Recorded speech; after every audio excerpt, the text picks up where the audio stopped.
Give me big old buckets of butter beer. Give me big old barrels of butter beer. Give me the drink I love so dear. And another round for my friend right here of the sweet old butter beer. Welcome to the Three Broomsticks. We invite you to pull up a chair, grab a butterbeer, and settle in for a hearty discussion about Harry Potter. I'm Irvin Cateman. I'm Sophia Jenkins. And I'm Ev McLaughlin. And today we have a special guest, DJ. Hello. Dennis James. Hello, everyone. Hi, DJ. I'm really excited to have you here. Do you want to tell us a little bit about yourself, your Hogwarts house, your journey to Potter, favorite book, favorite character? Yeah. Well, hello, everyone. I'm Dennis James. I am a Slytherin, but I have strong Hufflepuff tendencies. Hi. Every sorting hat quiz that I've ever taken has put me into one of the two. I think I was in Ravenclaw, the very first one, in like original Pottermore, but we're just going to ignore that one. I'm a Slytherin with Hufflepuff tendencies. So a journey to Potter, it's kind of funny. I'm a diehard Pokemon fan. It is like, if you knew me in real life, the first thing people would tell you about me is like my love of Pokemon. Well, when I was like 4, 5, 6 years old, my dad had recorded over my favorite Pokemon episode with the first Harry Potter movie. And I was so mad at him. I was like, Dad, how could you do this to me? DJ, I have a very important question. What is your favorite Pokemon episode? What is my favorite Pokemon episode? At that time, it was the first one. The Pokemon I Choose You. It still probably is. I think nostalgia is going to win over. I think there are probably objectively better episodes, but that something about that first episode, like it just, my heart, I can't take it. Yeah. But there are other episodes that I think are probably better, like just objectively, but I can't move past that being my favorite. That's fair.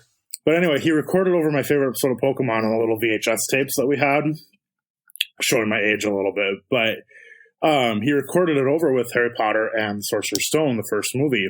And I was so mad at him that I refused to watch the movie at first. I was like, no, I'm not watching this. I want to go watch Pokemon. And he was like, DJ, just shut up and watch the movie with me.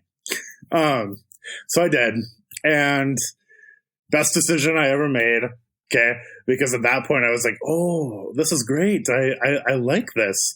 But the funny thing about that is I think the VHS like ran out of space or whatever, because it cut off the movie right after like Harry went back with Ron and Hermione, or like he reunited with them after the hospital wing. And so I spent the first like 2-3 years thinking the movie just ended there. So I was at a friend's house and we were watching it on DVD. Very fancy. Wow. And cutting edge. And we were watching the feast scene and I was like, hold on, is this an extended version? And my friend was like, DJ, what are you talking about? This is the movie. I was like, oh, okay. Oh, yeah, because the VHS tapes were like 2 hours long, right? Yeah. So, yeah. Oh, my God, it would cut off. Mm-hmm. Yeah, and it was on TV, so there were like commercials and stuff. I was on some cable network. Did you not stop for commercials? Well, we fast forwarded through them, but my dad had recorded them. Yeah, because when my dad recorded things on VHS, he was very like particular that he would stop recording at the start of the commercial, pause and rewind, so there is a seamless transition between pre-commercial and post-commercial. Wow. Yeah. No, my dad didn't do that. there was a system. I don't know that my dad knew how effort. to do that. If I'm being honest with you, I love my dad, but I don't know that he knew how to do that. Could have got the whole movie though. Yeah. Yeah. Also, Sophia, do you know what we're talking about? Of course I do. I'm not as that the young. young'un here. I'm not that young. I remember VHS. I mean, we just celebrated your birthday and you're still in your 20s, so. Okay, Ooh. but like, sure, Oh. I was not the one recording stuff, but I had things recorded on VHS as a kid. Fair enough. Winnie the Pooh mainly, but Winnie the Pooh, the Valentine's Day episode, if anyone knows that one. So All the best stuff. Yeah. Mm-hmm. So I went the first 2 years thinking that the movie just ended with Harry reunited with Hermione and Ron. And then I finally saw the feast scene, and I'm like, oh my god, this is amazing. So I always tell that story, and people just laugh at me. But we grew up poor. I couldn't afford a VH or a DVD player or anything. So that's kind of what my journey to Potter was like. My favorite book is definitely Deathly Hallows. But kind of going back to the discussion we had about nostalgia versus objective better. I think that Half-Blood Prince is probably the better book. But I can't. Deathly Hallows is the one book that I was able to actually go to a midnight premiere for. It was the one book that my mom let me stay up. We went and bought it at midnight, and my mom let me stay up until 6 o'clock in the morning reading the whole thing. And I just jammed that whole thing down into my brain. And I will never forget that. And 6 o'clock comes around, and my mom woke up for work, but it was summer vacation for me. So, of course, I start reading the book again, and she takes the book away from me, no, you need to go get some sleep before you're going to start your second reread. I was like, okay. Wait, you read that in 6 hours? I did, yeah. That's amazing. Damn. I envy you. Mm-hmm. I mean, honestly, I don't know how much of it I really, remember.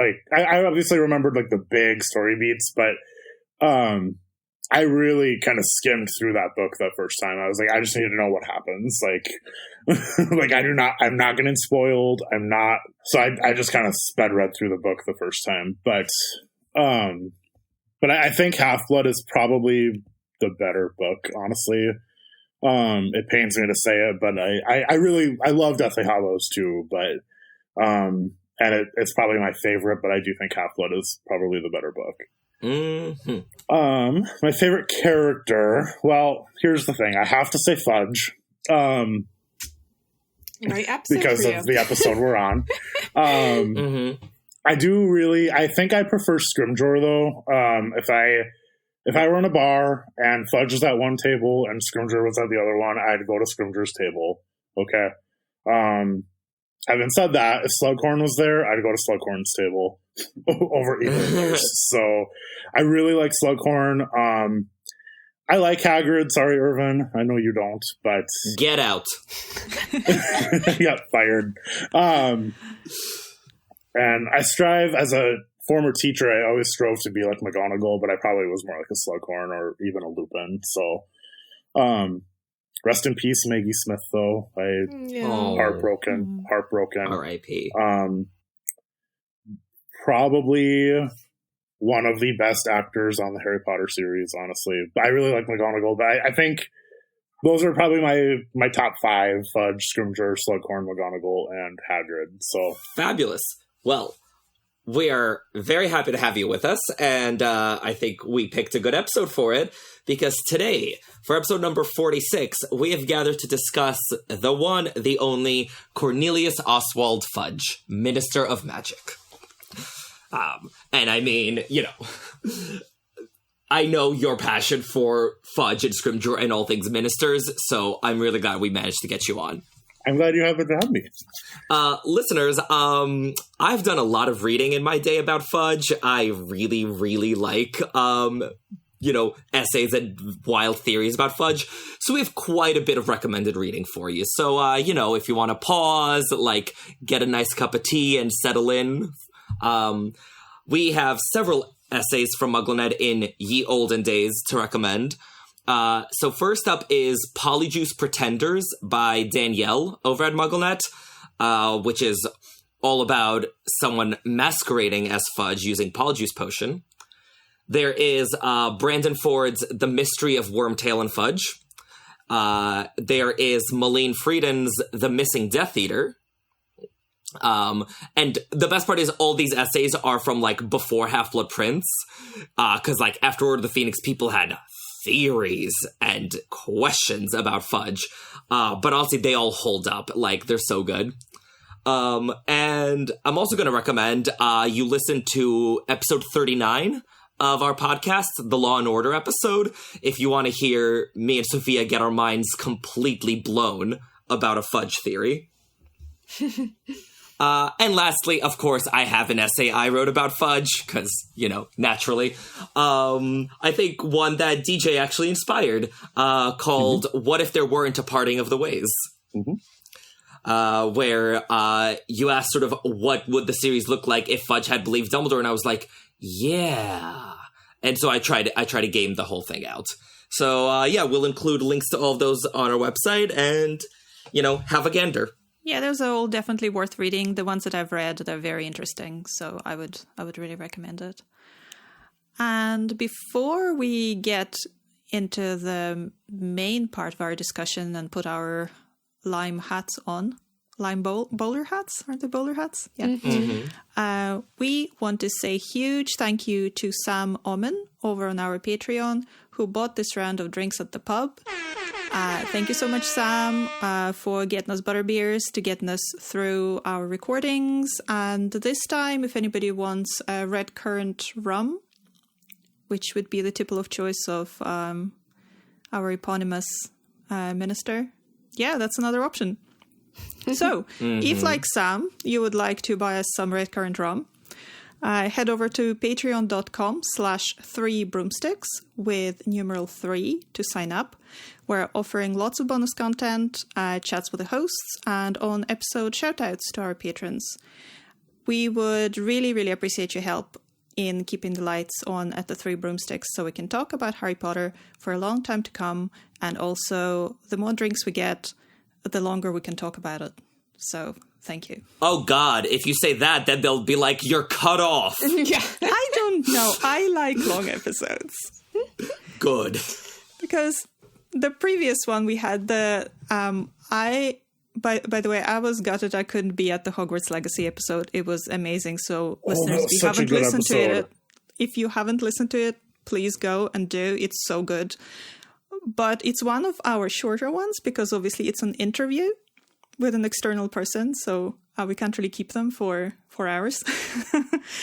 But at the end I was like, oh, but I want more. Could we just keep talking about this? So I'm kind of used to the long ones. But anyway, that was such a good episode. Like, highly recommend. It was. Mm-hmm. Yeah, I'm almost done with it. I have like 20 minutes left, but such a good episode. Such a good game. Hogwarts Legacy. Yeah. And speaking of Patreon content, Sierra and Sam, I think, are doing the Hogwarts Legacy playthrough for bonus Patreon. So that's something to consider if you enjoyed our Hogwarts Legacy episode. But back to Fudge. I am so glad that DJ is here and Fudge is his favorite character because honestly, I very rarely think about him as a character, but when I do, it makes me really annoyed and very angry. So I am looking forward to hearing from DJ and his take on Fudge. So before we start with that, I hope you will indulge me into a little behind the name bit because I enjoy it. So Cornelius Oswald Fudge was Minister of Magic from 1990 to 1996, and previously he's been a junior minister in the Department of Magical Accidents and Catastrophes. So he has 3 excellent names. Cornelius being a Roman family name that possibly derives from the Latin element cornu, meaning horn. Oswald from the Old English elements os, God, and wield, powerful and mighty. So it's like God's power, but also horns. There. I'm not sure what kind of horn that means, but in my head it was horn kind of like, when somebody is being cheated on. Sometimes in some languages, it's like cuckold would be somebody with horns, somebody's being cheated on in a relationship. Yeah. Ev, whenever you say horn, I hear whore. And I was like, yeah, mighty God and whores. This all checks out. Oh, our Fudge. It's a bit of a whore. I mean, the way I cosplay him, yes, he is. I didn't realize this was that kind of podcast. Welcome to the Three Broomsticks After Dark at 10 a.m. when we're recording. Well, actually, our excellent social media manager, Jeff Hutton, I think cosplays Hot Fudge. Wait, so do I. What he calls it. So do you? Do you both do Hot Fudge? Oh, excellent. Yeah. Well, so I did it as a pairs costume with a friend. She was Slumbridge and I was Hot Fudge. Oh, wow. Okay. Yes. And so I got a sheer pinstriped shirt and like a lime green hat, and that was my Hot Fudge. It was very fun. That's Very funny. nice. And it's great because lime green hat is so recognizable, so people would know exactly who you are. Exactly. But yes, listeners, apologies for my accent. So Horn, Horn, N for November. So we have this God's power horn, Oswald, Cornelius Oswald Fudge. Then Fudge is a brilliant word with so many meanings and connotations, other than obviously a delicious confection made of butter, sugar, and cream, which is delicious, and sadly irrelevant to our character this episode. So what is more likely is the connection of the word fudge to fudge, as in avoid making a decision or giving a clear answer about something, or to fake, as in he fudged the figures, or to fail to come to grips with, as in fudge the issue, also to cheat, back to the horns, to avoid commitment, and to fail to perform as expected. So, if you believe in nominative determinism, he really didn't have that much chance to be a good minister of magic. Kind of right on the nose there. Or if you just think about J.K. Rowling planning ahead, clearly this is something she planned for Fudge from the beginning. Oh, absolutely. But I like to think that, like, in universe, Cornelius's parents just went, oh. That would be interesting, like, magic of names, like, what name you're given doesn't determine your path, So Joe actually tried to address this really? on Pottermore. I didn't actually know that. Did she? Yeah. So basically, everyone was like, oh, Joe Rowling uses cratyllic names where, like, your name reveals something about the character. And then, obviously in universe, that's a little bit ridiculous, when a werewolf is named Remus Lupin. So Joe actually posted a bit on Pottermore about how in the Wizarding world, they have naming seers where, like, when a couple is pregnant, they go to a naming seer and that person is like, oh, you should, like, name them like Carpenter. Interesting. Which, like, I mean, seems really dumb to me. Like, I don't think there's a good Watsonian explanation for this. I think just the Doylist one will have to suffice. But Joe did provide one nonetheless. Okay. I kind of like it. Oh, I didn't know that. It, like, there are lots of cultures where people go to, like, astrologists and seers and whoever to figure out things like that. So it kind of makes sense. Yeah, I'll drop a link to it right now. Yeah, that sounds good. So we talked about what his name reveals about him, but actually I want to go back to his iconic outfit, hot or not. What do you think his, like, clothes reveal about him? Because I feel like Fudge is one of the people with, like, the most distinct, like, style. Sort of like, you think of Fudge and you're immediately like, pinstripe suit, lime green bowler. So what could Joe be telling us about that?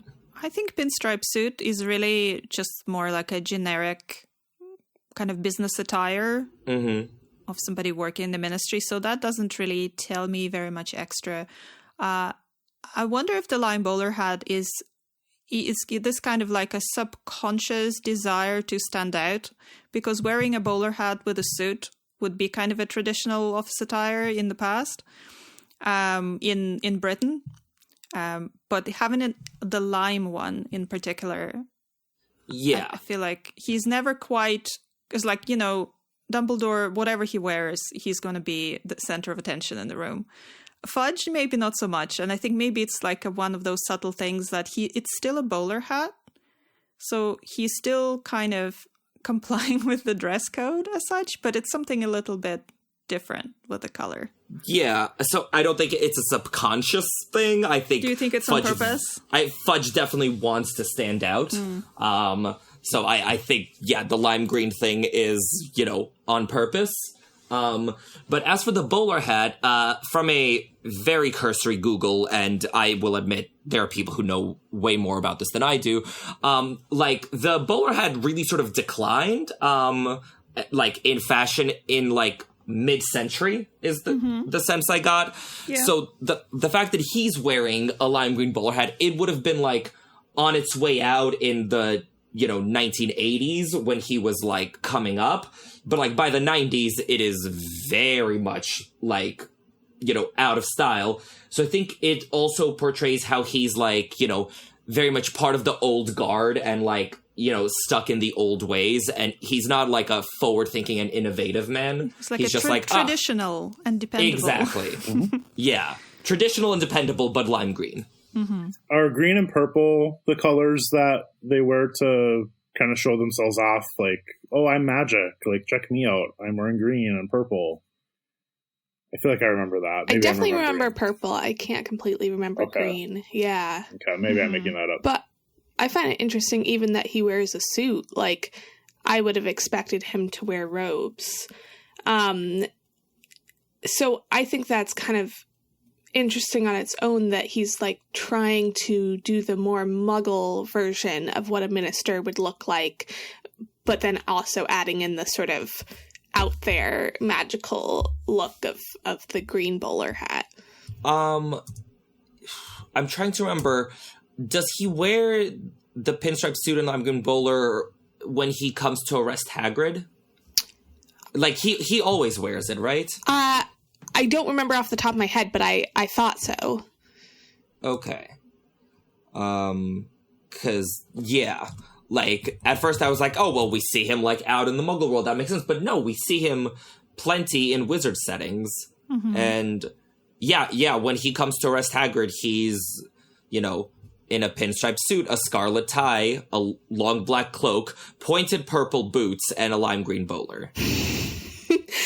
That's quite the... that's a lot of color. A lot of color. To me, it kind of reminds me of, how wizards will, try to sort of look Muggle-like, but not quite know how to do it. And I kind of imagine that for his job, he might, yes, he spends some time in the ministry, but he also is going around different places that might be more Muggle places, and that maybe he's supposed to, show off how to blend in with Muggle society, but he doesn't actually do the research to be oh, this is what Muggles actually wear. Even the bowler hat thing, wizards are always behind the times with Muggle styles. So I imagine him being oh yes, Muggles wear this, but Muggles don't actually wear it anymore. So to me, it kind of fits with his personality of him trying to seem like he is caring about all in the wizarding and Muggle world, but still being very wizard-centric at the same time. Is he pureblood? Pretty sure he is. We don't actually know. I don't think we know for sure. Okay. I mean, it's heavily implied because Dumbledore accuses him of placing too much importance on purity of blood. Yeah. So, I suppose he could be a self-hating half-blood like Voldemort, but I think we could definitely... Yeah, we can rule out Muggle-born. Yeah. And, to my knowledge, the Fudges are not mentioned as one of those, ancient pureblood families or anything. Yeah, I don't think they're on the ancient 28, or the sacred 28, but... So, yeah. No, I don't think so, yeah. Yeah, so he's a little bit he wants to look like he's on top of it, but he's always a little bit behind. And I think that's kind of my impression of him when I don't look at him as a character too hard, that he's just this kind of inept, bumbling person. But when you look closer, as we're going to talk later, you're kind of is he really inept and mostly harmless, or is there more going on? So just before we get into it, I I'm not really like a big history buff or anything, but I do quite like this little bit I found in Lexicon that Rowling has stated that the character of Fudge was based upon Neville Chamberlain, British Prime Minister from 1937 to 1940, who hoped to avert another war in Europe he so hoped to avert another war in Europe that he looked the other way when it came to Nazi regime's atrocities and allowed Germany to annex parts of Czechoslovakia, calling it peace for our time. He eventually declared war on Germany when Hitler invaded Poland, and Chamberlain was succeeded as Prime Minister by Winston Churchill, who in this analogy would be probably like Rufus Scribner. Yeah, but maybe not. That's a stretch. I mean, I don't think Rowling really does, 1-to-1 kind of no thing. So it's more like there would be elements of something going into characters. Dumbledore is actually very Churchillian. I think there was a article on MuggleNet a couple years back about like all the commonalities between Churchill and Dumbledore. So yeah, I don't think he does Rufus like a good is speech. The analog. He's good at speeches. Right, he has good turns of phrase. Yeah, no, absolutely. Yeah, so from the kind of Neville Chamberlain thing, so that's kind of more playing into the inept, just trying to kind of do as little as possible and maintain the status quo kind of thing. So if any of our listeners are kind of know more about history and can draw more parallels or dispute the parallels historically between Fudge and Chamberlain, I would really like to hear it in comments or an email if you'd like. So that's kind of all of the kind of a setup for who Fudge is and where he potentially came from. I mean, I think that the Chamberlain parallel is actually supremely important. I think that's sort of like the whole reason Fudge is a character. Because like Joe Rowling, I think, was fairly consciously writing a World War II parallel story. As the series goes on, like, you can see it. And if you're writing a World War II parallel, like, you need Neville Chamberlain. Sort of like, his name has become synonymous with appeasement. Like, every time, someone is like, nah, maybe we shouldn't appease, like, the evil superpower attacking other countries. Like, it's always like, didn't work out for Chamberlain, did it? So, yeah, I think Fudge was absolutely, like, conceived as the Neville Chamberlain and then fleshed out. And, like, we know he was conceived very early on, because, like, even in drafts of the chapters in Sorcerer's Stone, we see Fudge there. And Joe said that the chapter The Other Minister was originally intended to start book 1. So, yeah. I think Fudge, was always going to be an integral part of the story. Best chapter in the series, by the way, The Other Minister. Delicious chapter. Yeah. Fair enough. But I don't think it would have been the best one to start book 1. No. That would have been rough. No. Book 1 had a fantastic opening, chapter 2. Or I should say chapter as well.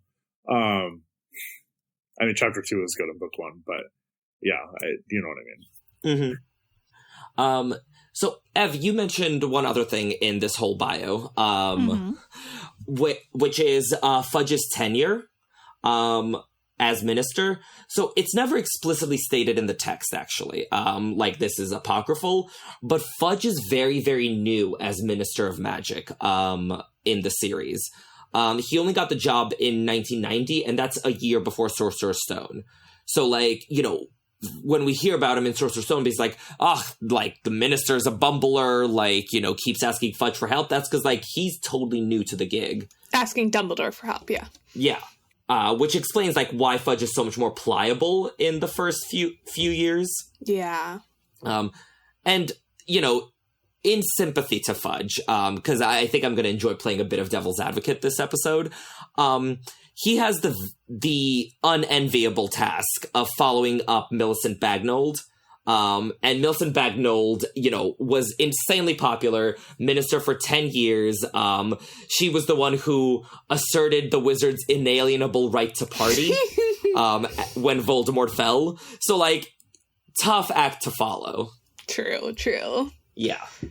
So, you know, Fudge really had the deck stacked against him and didn't rise to the occasion, is sort of how I see him.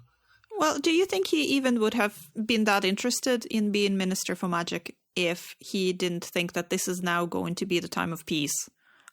So really, he'll just need to collect his galleons and sit in the office and do very little and just let the ministry take over? I do. I think he's ambitious enough and, like, wants, you know, the glory, the power, the esteem enough that he would want to be minister either way. Even if it was a time of war, I'm not sure he would have been that interested in being minister during a time of war, but... Yeah, I don't know that I think he would have... I don't think he would have accepted the job as minister if Voldemort was, like, active in 1990. But I think we see that when he tries so desperately to cling to that office, because he knows that if he makes a big deal about Voldemort returning at the end of Goblet, first of all, he's probably getting sacked, but also his job becomes significantly harder, because now they went from a time of relative peace. I mean, they had the Sirius Black stuff, and you know, they have things going on. It's not like it's, you know, he's sitting in his office with his feet up relaxing, but I think all of a sudden his ministry becomes just in shambles at the return of Voldemort. And I can kind of see where he wouldn't necessarily want to put the ministry or himself through that without undeniable proof that he has to, right? But DJ, just to push back, like, even after Voldemort is revealed, even after they are very much at war, Fudge indicates that he wants to stay on. Like, in The Other Minister, when he's talking about all the things that went down and how he was fired and how, you know, if Dumbledore had persuaded the boy, he could have stayed. Like, Fudge didn't just throw up his hands and being like, all right, well, I'm out, like, good luck. True. He wanted to be a minister even in wartime. But would he have done that in 1990 before he had been minister for 5 years? Right. I think it's different to want to stay as minister than to actively want to be minister during wartime. You know what I'm saying? Like, I think losing something is worse than, like, what would be good about gaining something. Because also he knew that I think it also has to do with reputation. That, like, he knew that his reputation was falling apart and he wanted to save his reputation. Like, I'm not even sure if he would have stayed for that long. He would just stay long enough that people would like him again and then maybe leave. Like, I think it was really that he didn't want to leave in disgrace. I agree. Interesting, because I think he just didn't want to leave at all. Well, you see, I don't understand this, like, on the personal level, even. You know what? This reminds me of, Lockhart in book 2, when he's like, oh, if only I've been there, I would have had just the counter curse to fix this all. I was like, do you really want to put yourself in that position where you know, presumably, that you are not going to do well, you don't have the skills or intelligence to deal with the situation? And it's kind of the same for Fudge. So what did he think was going to happen if he was going to continue to be a minister without actually having any skills to be an effective one? Like, how does people thought process work around that? He doesn't realize he won't be an effective one. He just doesn't know. Honestly, I'm not convinced of that. I think that he maybe knows that he won't be effective, but he thinks if he gets Harry on his side, people will see him as effective. And that's what matters to him. So I think that that's his thought is, I get Harry on my side, people will like me again. And yeah, I think that's what's most important to him, at least to start out with. I am not convinced he would necessarily stay for the long term, but I think he cares a lot about people liking him and cares a lot about his reputation. Mm-hmm. Can I get on my soapbox for a minute? Is it time? Oh, yes, please. Please get out the soapbox, get comfortable. Perfect. I think we see Scrimgeour, honestly, not do a whole heck of a lot better than Fudge did. Right. Mm-hmm. And I think Fudge is thinking that change for the sake of change isn't good. Especially, I mean, I work for the government now. Government, bureaucracy, red tape, like things move slow in government. But I'm assuming in magical government too. I think having a revolving door of leadership of ministers of magic is nothing good can come from that in Fudge's world. I think in his mind, it would be better for me to stay on knowing that I have the knowledge, I have some of the skills needed to do this job effectively. Is it better for me to stay on here than to have a revolving door of ministers of magic over the next year or two? Obviously, we saw Scrimgeour come in. He really didn't do anything that of note other than, again, try to get Harry on his side and, I guess, arrest Stan Shunpike, which is a whole separate conversation. Mm-hmm. Would Amelia Bones have been better? I don't know. And I don't think we know enough about her to definitively say that she would have been better. I don't disagree that she may have been, but I just don't think she would have been better. And then obviously we know Pious Thickness was a whole separate conversation. But I think Fudge is looking at it as, well, who realistically is going to do better than me, who's been in this job for 5 years? I have the tenure now. I have the experience. I have the expertise. Like, yeah, maybe I should have believed Dumbledore, but would it have been better? I certainly don't want to make it seem like I'm defending Fudge here necessarily, but I think it would have been a little bit more prudent for Fudge to, instead of just outright deny the claim that Voldemort is back, he should have done some investigation, right? Mm-hmm. He should have been, okay, let's get the Aurors on this. Like, let's see if there's truth to this claim, rather than just be like, no, that's not right. I don't necessarily think Fudge should have gone right back to the Ministry and been like, okay, Voldemort's back. We need to do a press release. We need to do that. Like, I don't necessarily think that was the road to go down either. I know that's what Dumbledore wanted him to do. But I think there's something of a middle ground there that Fudge could have done and should have done to give a little bit of security, peace of mind to the wizarding government or to the wizarding population, but also to kind of secure just the safety and security of the Ministry, right? Which the two go hand in hand. But I don't necessarily think Fudge was completely in the wrong for not, like, okay, we're just going to take the Dementors out of Azkaban, like, today. We're just going to, go and do everything Dumbledore tells me to do, and, like, we're not going to follow up on it. We're not going to, like, do any kind of asking questions. Like, I definitely think there was something to be said for what Fudge didn't do, and I definitely think he should have eventually done those things, but I think he probably couldn't have done those things that night like Dumbledore wanted him to do without a little bit more information from Dumbledore. I don't think Dumbledore is entirely blameless in what happened in the Second Wizarding War, because he did leave Fudge and Scrimgeour in the dark for a lot of it. And, I mean, I know Dumbledore had his reasons, and, certainly they were good reasons, but the fact remains, like, Dumbledore could have and possibly should have been a little bit more open with them, right? About, like, okay, what exactly can the Ministry do?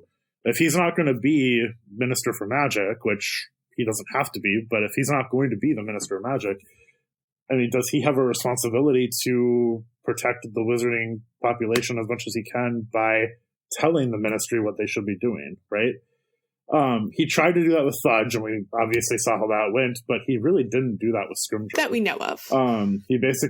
He basically was like, oh yeah, figure it out. And obviously that Can you blame him for being a little salty about working with the Ministry after the book 5 that he had? No, I can't. Also, we don't know what conversations they had.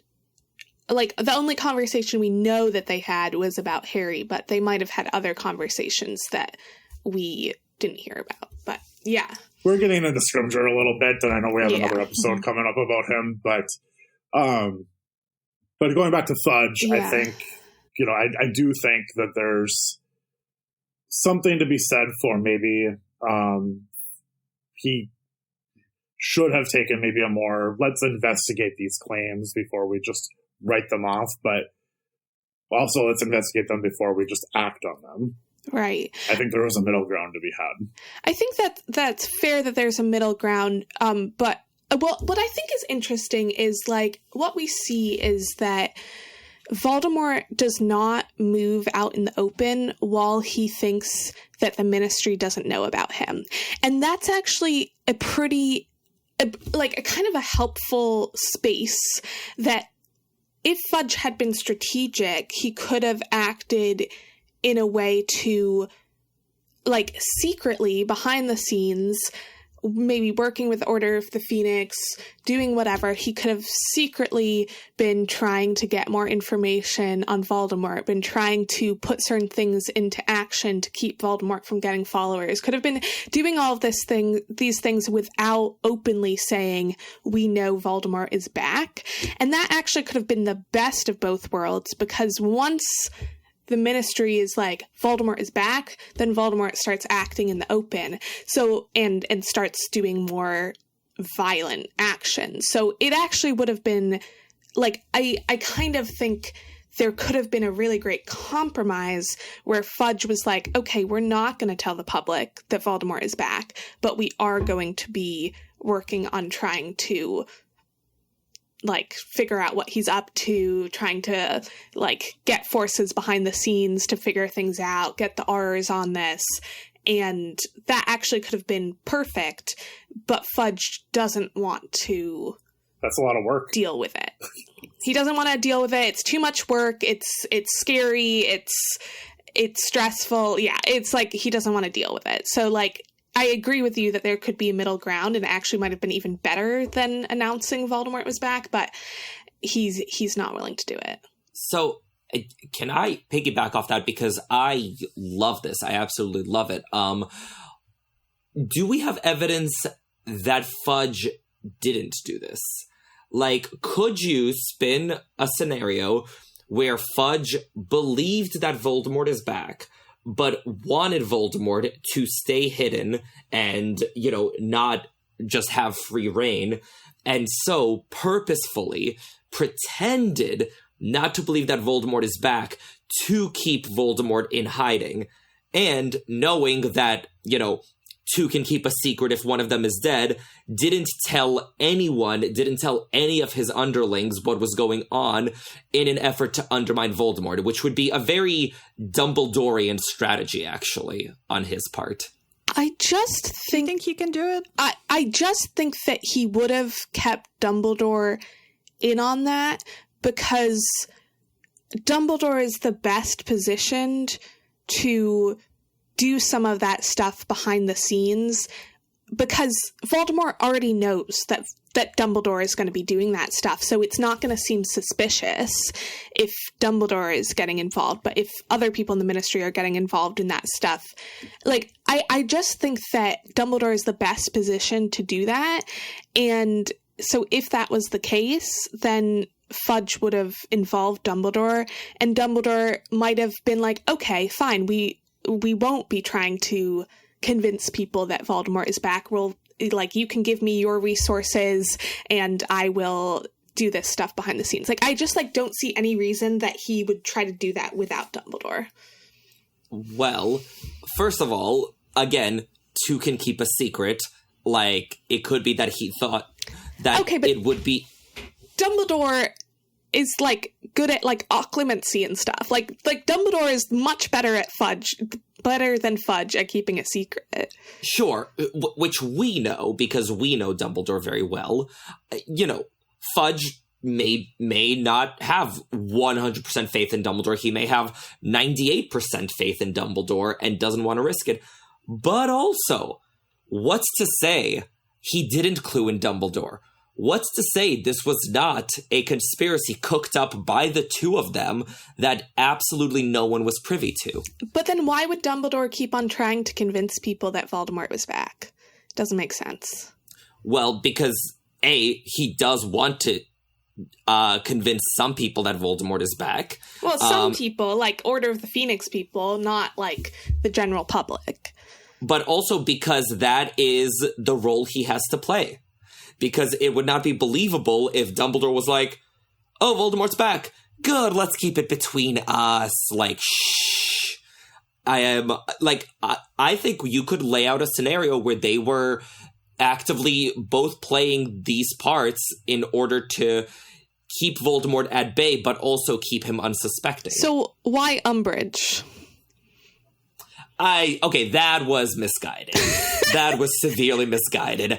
I think Fudge did not know just how bad it would get. Okay, but like if they were in it together, he wouldn't feel any need to like send Umbridge there to like control the school and like make all of these rules. Yes, he would. Hogwarts is a mess. Hogwarts is pure anarchy, and Dumbledore is a terrible headmaster. Fudge would have every reason to send someone in. Agreed. Yeah, but like, why would you pick that time to make all of your focus be about Hogwarts and like keeping Dumbledore's army down or whatever? It just because he has a pretext now. Okay, but it's just very convoluted. This is very convoluted. I know, I love it. I like it very much. So DJ, that seems like a good time for you to introduce your fan fiction. Oh, yeah. About this very topic that we're discussing. Yeah, I'm currently in the process of writing a fan fiction. It is called No Parting of the Ways, I believe. Let me look up the exact title. Yeah, which is an excellent title for writing about this topic. No Parting of the Ways. I have 6 chapters published on fanfiction.net, and it is basically the whole latter half of the series rewritten as though Fudge had believed Harry and Dumbledore at the end of Goblet. So we assume everything in books 1 through 4 happen as normal, but then starting with, I guess, the very end of book 4, we see Fudge go through the whole process of a Wizengamot trial for Barty Crouch Jr. because he had never been kissed by the Dementors.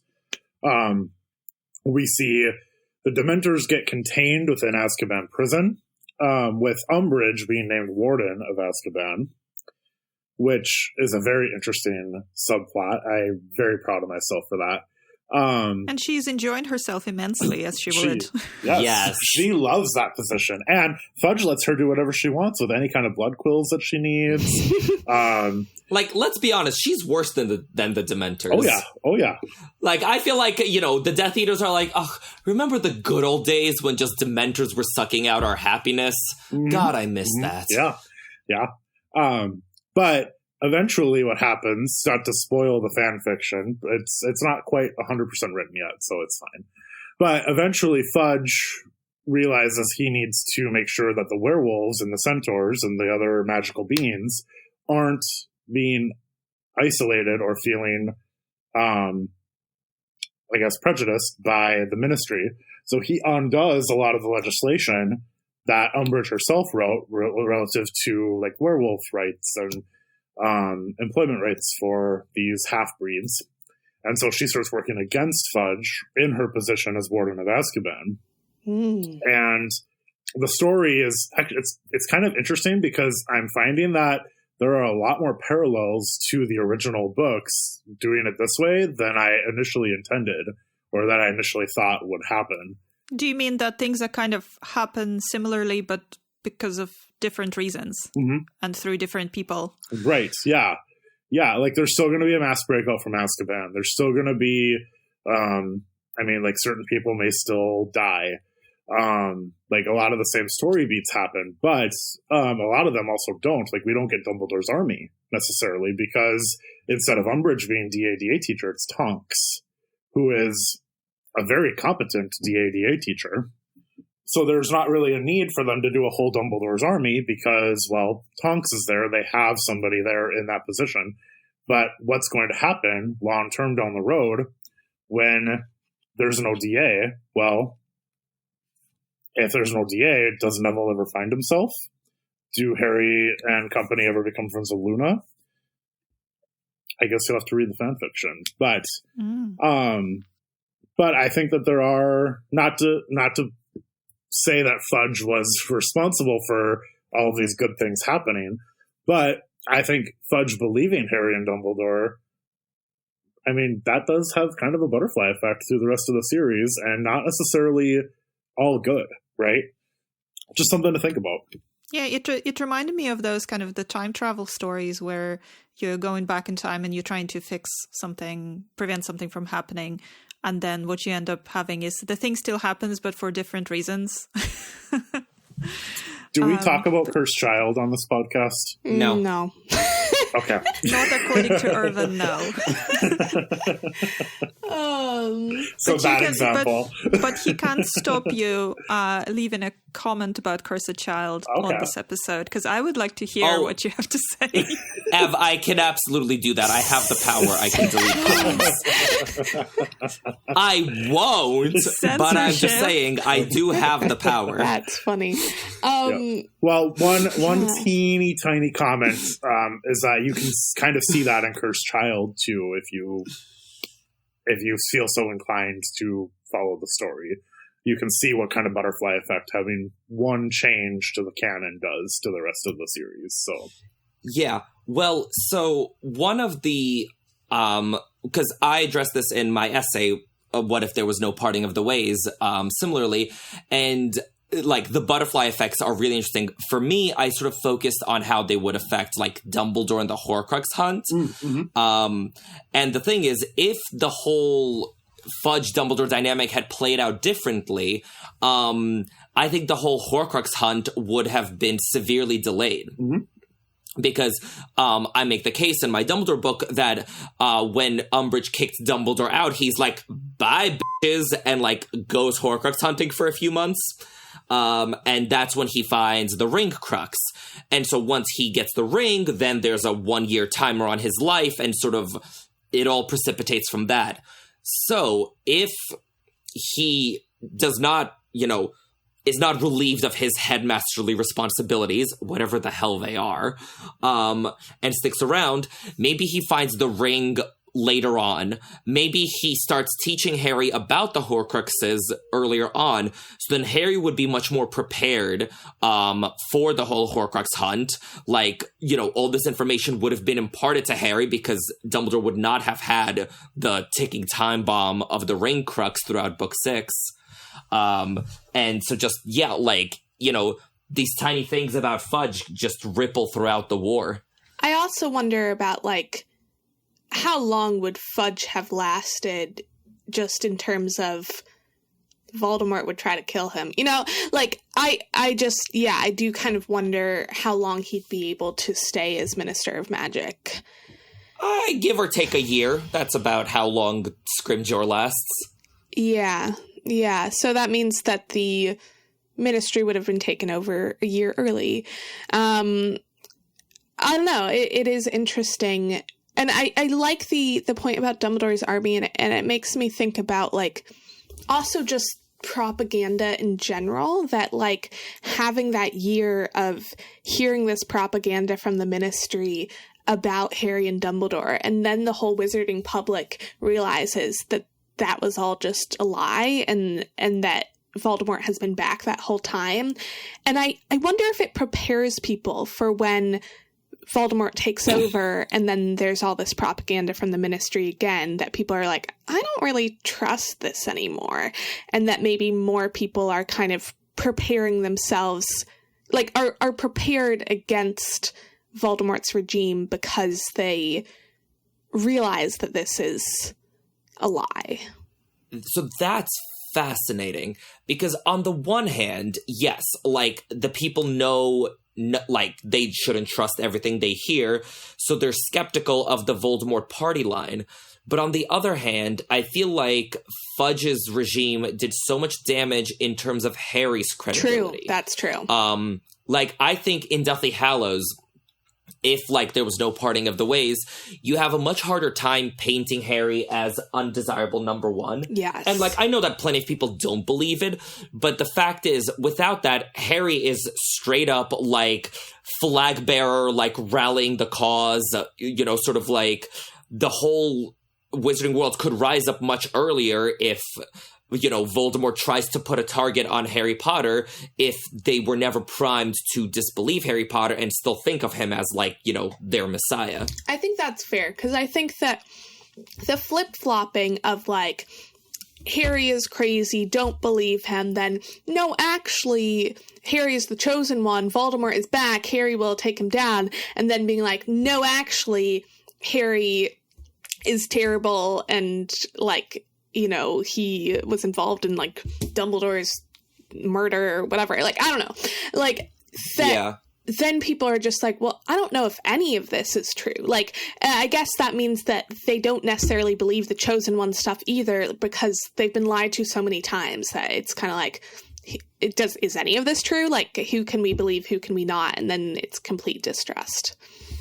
I mean, there's this amazing part in Deathly Hallows, right, where we hear, like, lay wizards talking about this, right, where it's Ted Tonks, Dean Thomas, and Dirk Cresswell, I think, and they're discussing this, and, like, you know, Dean is like, he's the chosen one, I know him, like, you know, he's the real deal, and I think Dirk Cresswell's like, really? You really think he's the chosen one?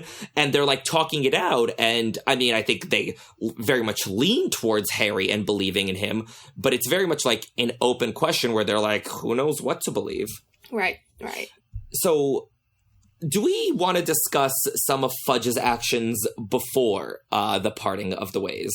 Let's do it. So like, I think, sort of from the word go, like from the minute we're introduced to Fudge, like we are introduced to his defining characteristic, which is that he cares more about appearances than anything else.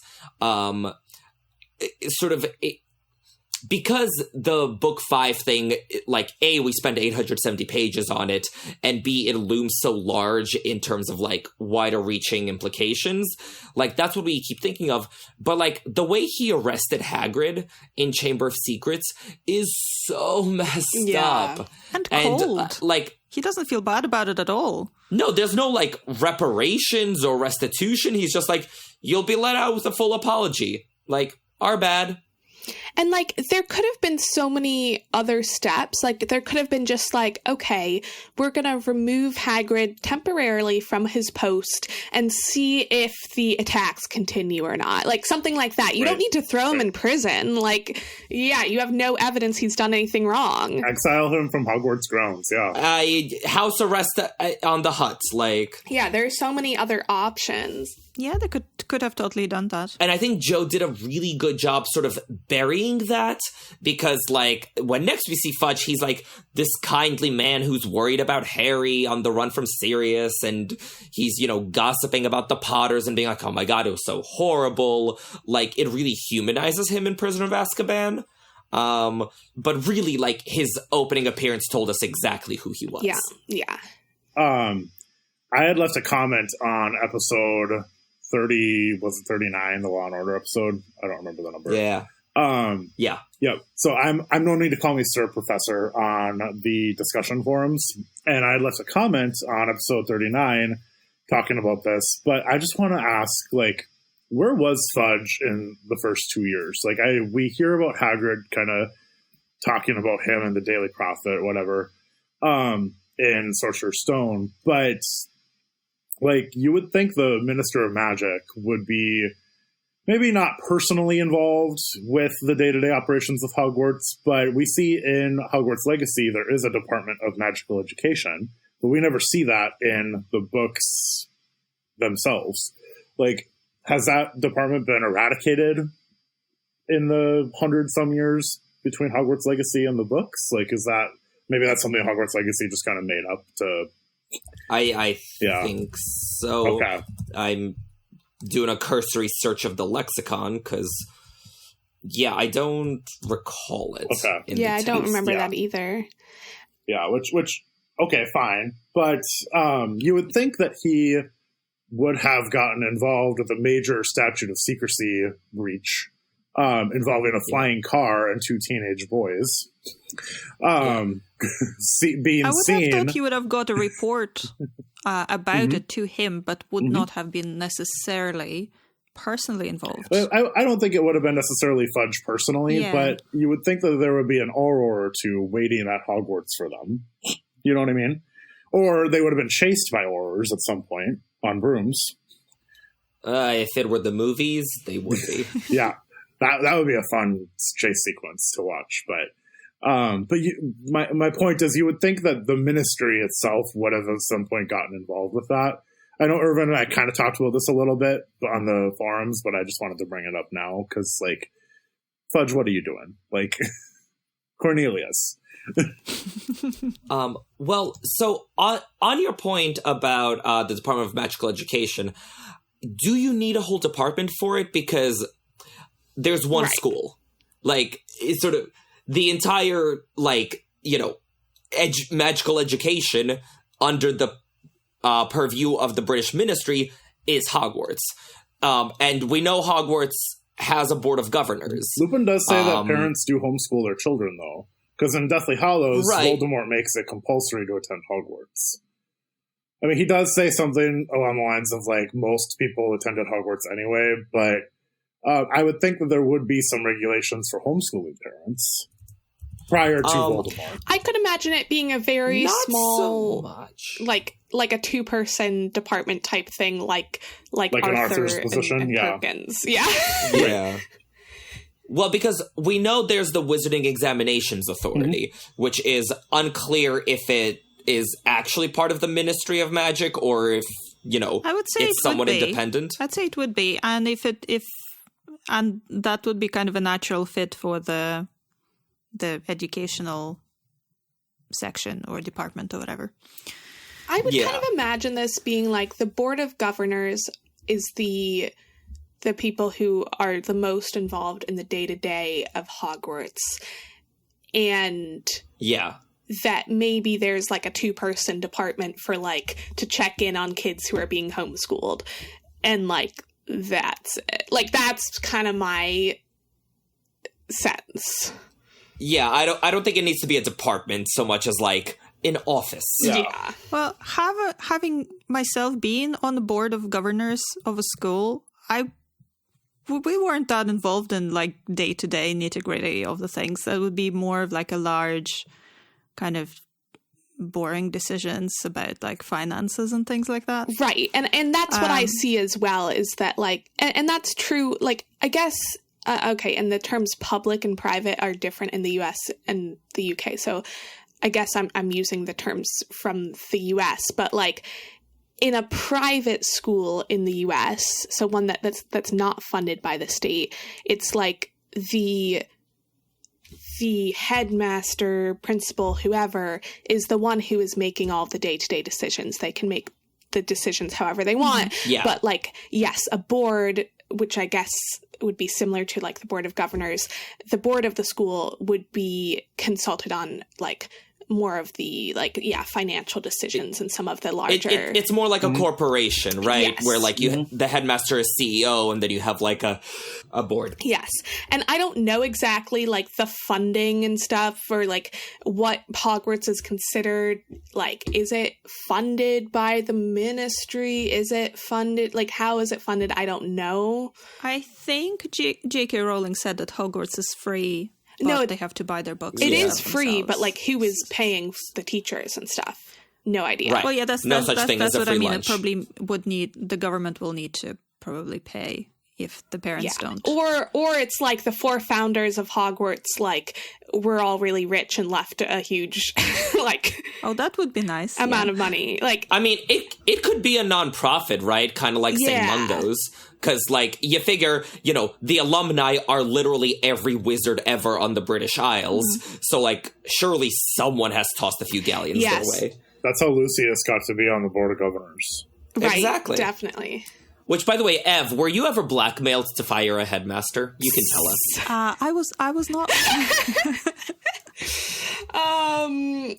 Sure. Wink. But I would be open to considering offers. Although I'm not longer on any boards of governors. So. You're like, you don't even need to blackmail me. I just don't like the headmaster. You can just like send me stuff if you want. Yeah, just like, you know. Yeah, here's my PayPal, here's my Zelle, you know. Bribe. Do what you gotta do. Yeah. But also I think it speaking to what Irvin was saying earlier of like that Fudge is new as minister and is definitely turning to Dumbledore for help all the time. So if Dumbledore tells him, don't worry about the 2 kids like who flew the car, I'm gonna, you know, deal with them directly, I feel like Fudge would be more than happy to be like, oh yeah, sure, you do that. Like, tag you're it. Yeah. Because we also see that Dumbledore has a lot of autonomy at Hogwarts. Like, I think it's actually maybe similar to our US model where, like, headmaster is CEO and makes all the decisions. And Fudge says that, like, he's given Dumbledore a lot of free reign, sort of, you know, maybe a little bit beyond the norm of headmaster versus being answerable to anyone ever. But yeah, I do think that sort of once it's clear that it's Hogwarts students up to mischief, then yeah, Fudge's jurisdiction kind of comes to an end. Can you imagine if they had flown the car in book 5? Oh my god. like yeah, that would be worse. I think it helped that they were so young, that they were only second years and they were safely in school and they were basically going to get punished in the school. But if they were a lot older and, you know, the older you are, the more it is expected that you know what you're doing. I'd say that would have been a lot worse. Yeah. Well, especially in the middle of what was going on between Fudge and Harry, and Harry just takes a car and flies it to Hogwarts in the middle of that. Yeah, but fantastic. Because, like, I think we talked about this on our, you know, Chamber of Secrets 5 episode, a 12-year-old's perfect plan. But, like, I think the Ministry, just like us, was like, oh my god, they are so 12. Like, and it shows. Yeah, it was just a stupid thing to do. Yeah. And also they kind of, like, punish Arthur for having the car, which I think is fair because it's like, it's not, they just used something that his dad had. They could have stolen it if he didn't have it. Yeah. Yeah, like, exactly. So I think that's pretty fair. It's like, yeah, that's what a lot of kids might do, is if their parents have something that would allow them to do something, that's what they're going to do. You know, they're going to use it. Right. Well, because the law that Arthur wrote, which is hella corrupt, is that, like, you can f*** around with Muggle artifacts as long as you don't intend to use them. Right. And it's like, well, but, like, yeah, I think it's fair to be like, well, whether you intended to use them or not, your 12-year-old flew it across the country. Yeah, so now you've officially broken the law. Like, right. Yeah, and being I think like, they're in the right. Yeah, like, you have to make sure if you have this thing at home that it's, like, not available for a 12-year-old to randomly use it twice. Well, and, you know, the law in the in the Wizarding UK, rather like the morality of these books on a smaller scale, is somewhat consequentialist, where sort of like, you know, the crime is commensurate to the damage that it caused. So, like, you know, 7 people saw the flying car, which, like, is bad and is a problem, but, like, also is fixable, right? Like, that's like 7 obliviates, like, you know, you convince people that, like, oh, like, it was your imagination, or, oh, it was a hologram, or whatever. Like, you know, this isn't airplane. Them, like, you know... Yeah, this isn't them, like, landing a flying car in the middle of London. So... Yeah, I think that also had to do with it. I think if sort of, you know, hundreds of people found out and, like, you know, the Wizard's cover was blown, then it would have been a much bigger to-do. Right. And there's the intention part, too. It's like, it's not like they were doing this just, like, in order to break a rule and, like, you know, in order to have Muggles see them. It's like they were scared and, like, this... Yeah. They were trying to get to school. They care about their education. Exactly. And they were, like, alone. You know, they were scared and alone, and they thought, this is how I travel. And, like, yes, it wasn't smart, but it was, like, it kind of makes sense. They're 12. Yeah. Also, where is Wizarding Child Protective Services for Molly and Arthur, who left 2 12-year-olds behind at King's Cross Station? Only, like, for 2 minutes. Right. I'm just saying, this is what happens. But, like, didn't check to make sure that their kids get on the train. Why didn't Harry and Ron go first before it was Ginny and Molly last, wasn't it? I don't remember.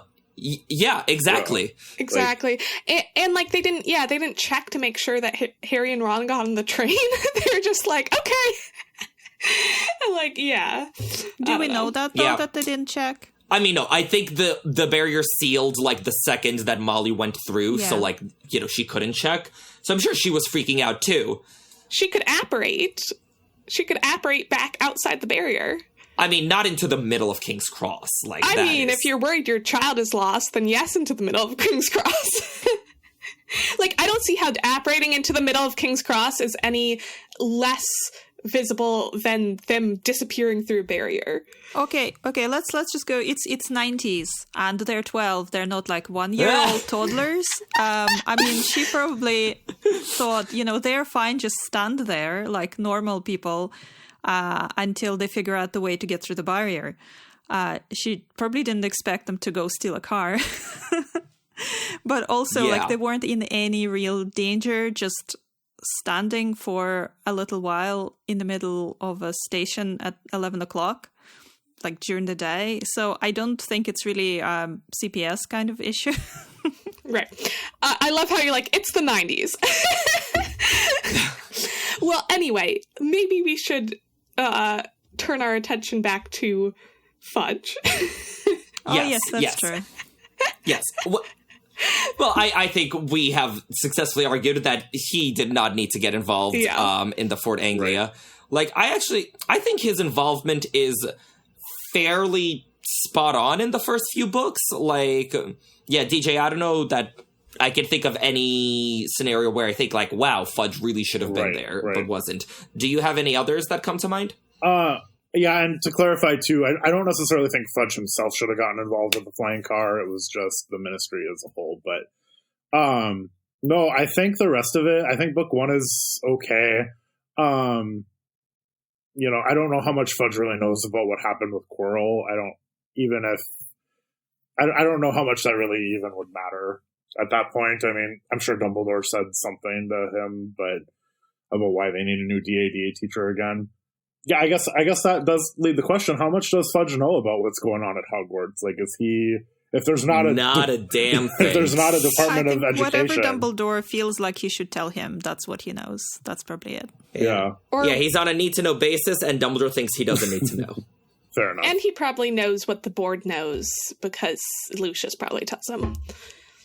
Like, he obviously knows about the attacks, because otherwise, he takes Hagrid out of there, which I agree is not his finest moment. I find that scene really interesting. Like Irvin says, I think that, like, that moment is, like, kind of buried as a Fudge being bad sort of moment. And I think part of it is because Fudge comes across in that moment as, like, so kind of, like, apologetic and friendly and, like, kind of like he's just being bullied by Lucius. Like, you know, he doesn't come across as, like, very commanding and, like, this is just, like, you know, like, he doesn't come across as like, oh, this is what he wants to do. It feels more like, oh, you know, I just kind of have to do this, and like, and Lucius is here and is being a bully, and like all of that. I need to look like I'm doing something.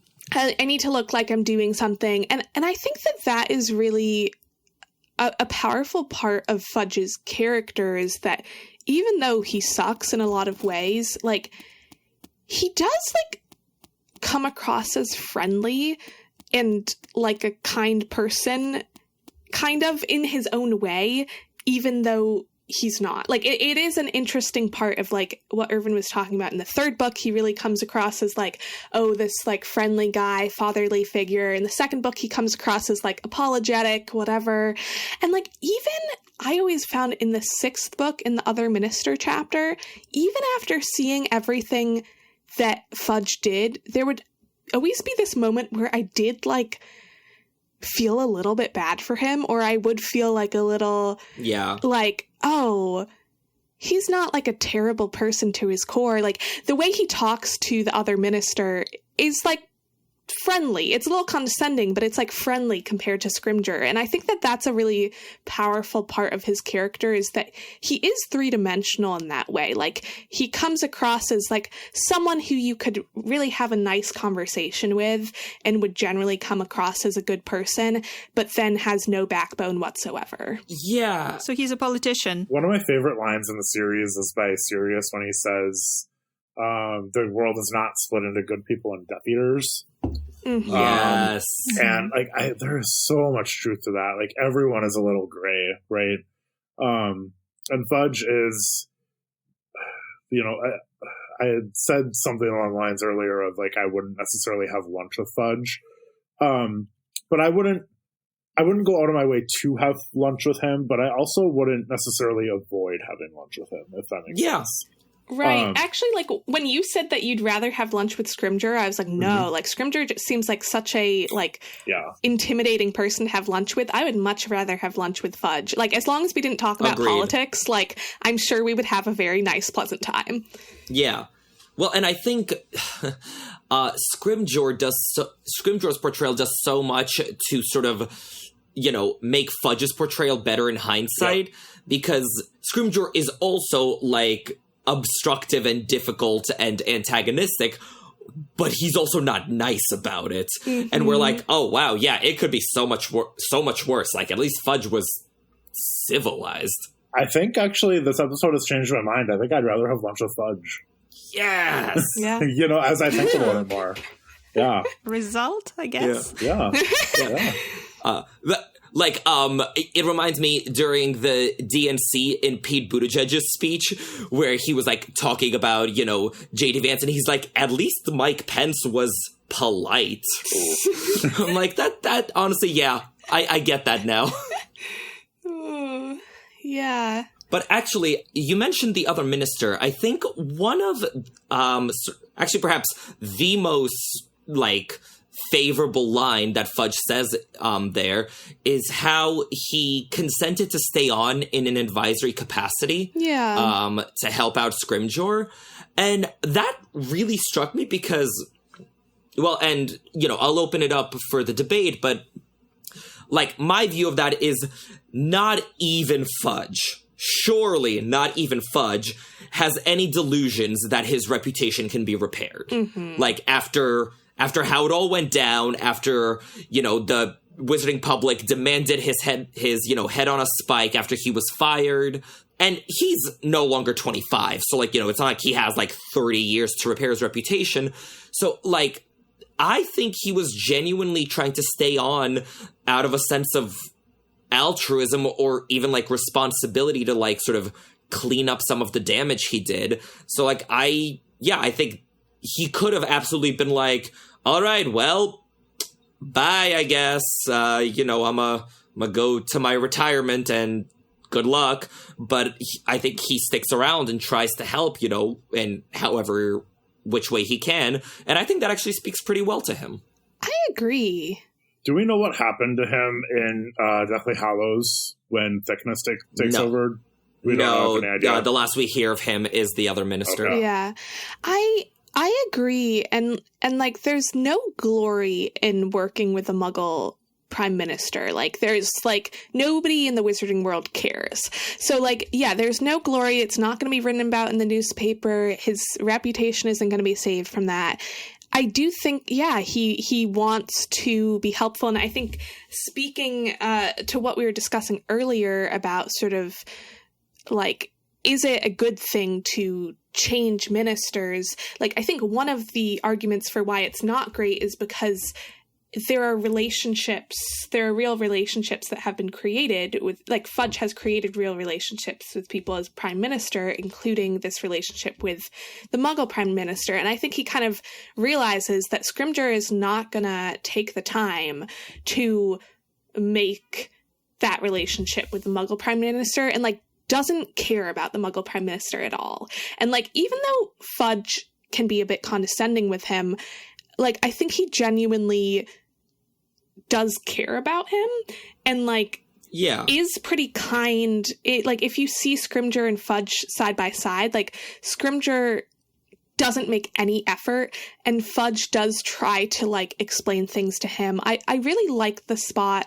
Like, one of my favorite lines in that chapter is when the other minister says, or the Muggle prime minister says, like, you're wizards, like, why can't you fix this? And like, Scrimgeour, surely you can sort out anything. Yeah, and Scrimgeour kind of just like rolls his eyes, like, who is this loser? And Fudge like smiles very kindly and is just like, you know, the other side can do magic too, and kind of understands where the Muggle prime minister is coming from there, and is like, understands that this is not his world, and sort of takes that extra effort to like explain it to him in a way that he can understand. I don't know. I do actually really like Fudge in that chapter. Yeah. Well, and honestly, it looks like the Muggle minister, you know, doesn't object to Fudge that much. Yeah. Because when Fudge announces that he was fired, the prime minister was lost for words, and he rather felt for the shrunken-looking man sitting opposite him. I'm very sorry. If there's anything I can do. And, like, you know, we hear that the Muggle minister, like, doesn't actually want to see Fudge and, like, doesn't appreciate these visits. But, like, even the fact that he would, like, take the minute and, like, you know, offer the help, I was like, that, I think, speaks very well to how he thinks of Fudge and their working surely relationship. He didn't actually mean that. Do you think he means that?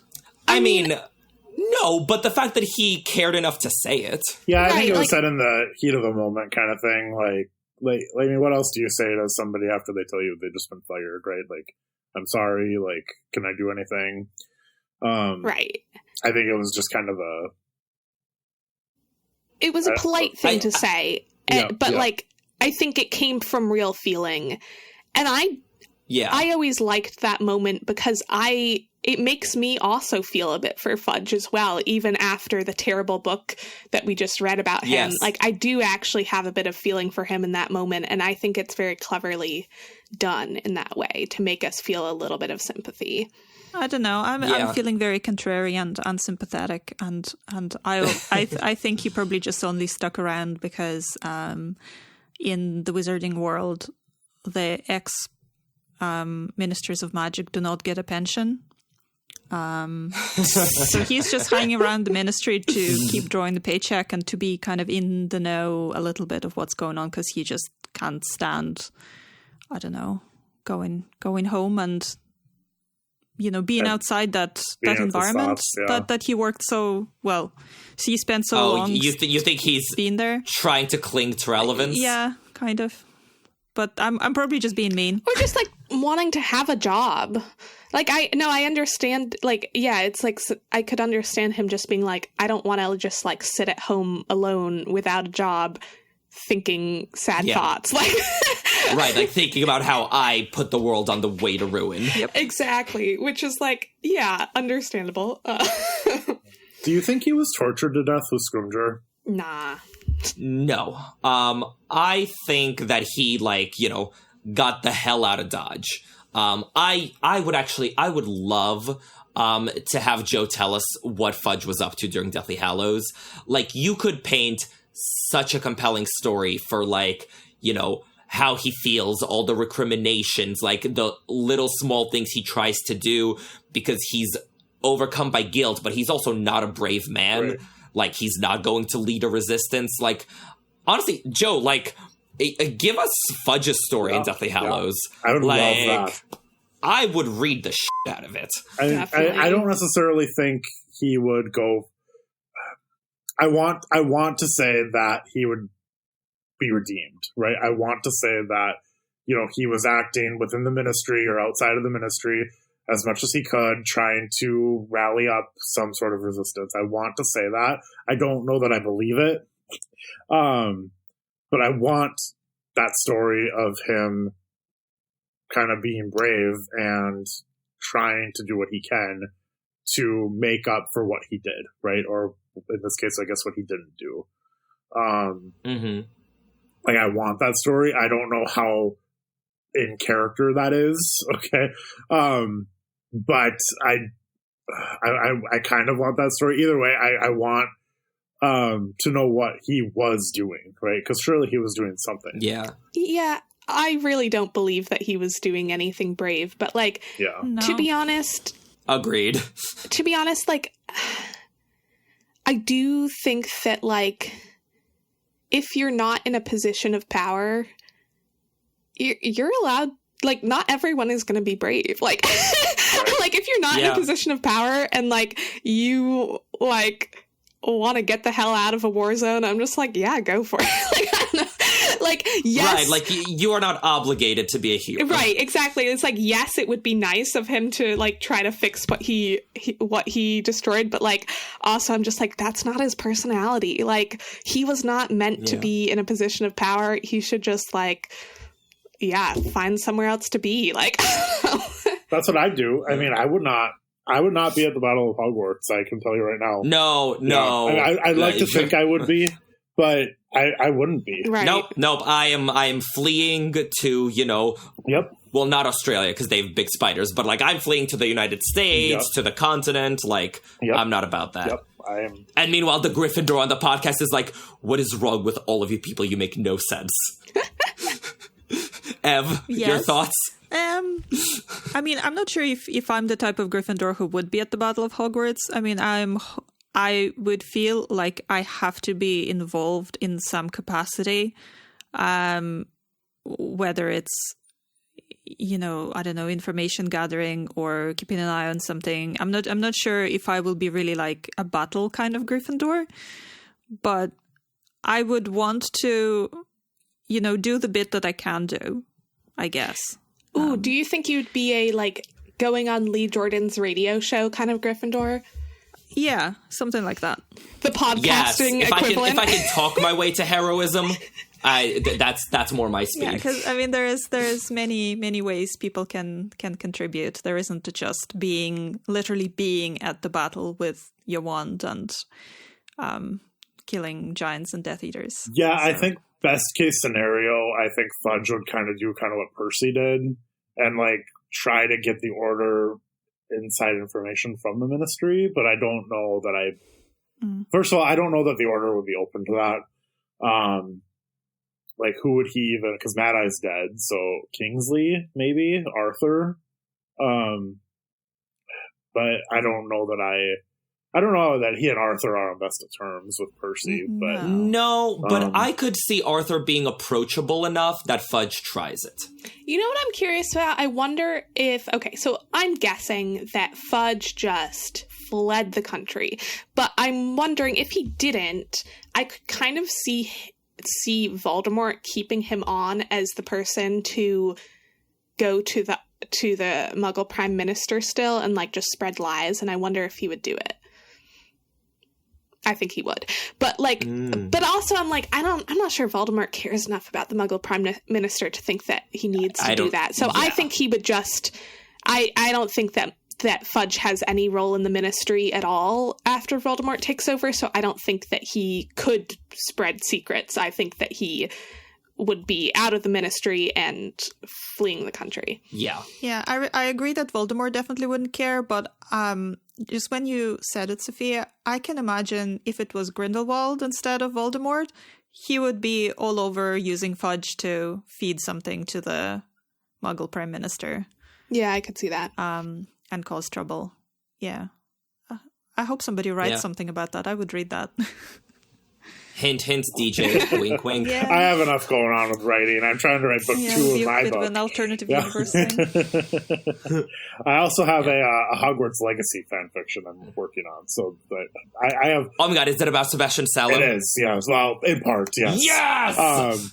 And I mean Poppy and Natty and I mean the other characters. It's I'm writing the whole Yeah, and all of them too. I'm writing the whole sequel, the whole game 2. So, I don't have enough to work on. Plus I have my own I wrote my own first novel and I'm writing my second one too. So that has nothing to do with Harry Potter, but But it's very exciting nonetheless. Yes, congrats. Thank you. Yeah. See my published works, as Locker would say. We were talking about how Fudge is not a brave man. So I actually want to raise the question of Fudge's Hogwarts house.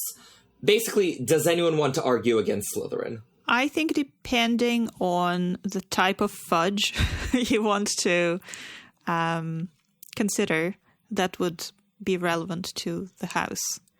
Because, we talked about how you could look at him as inept.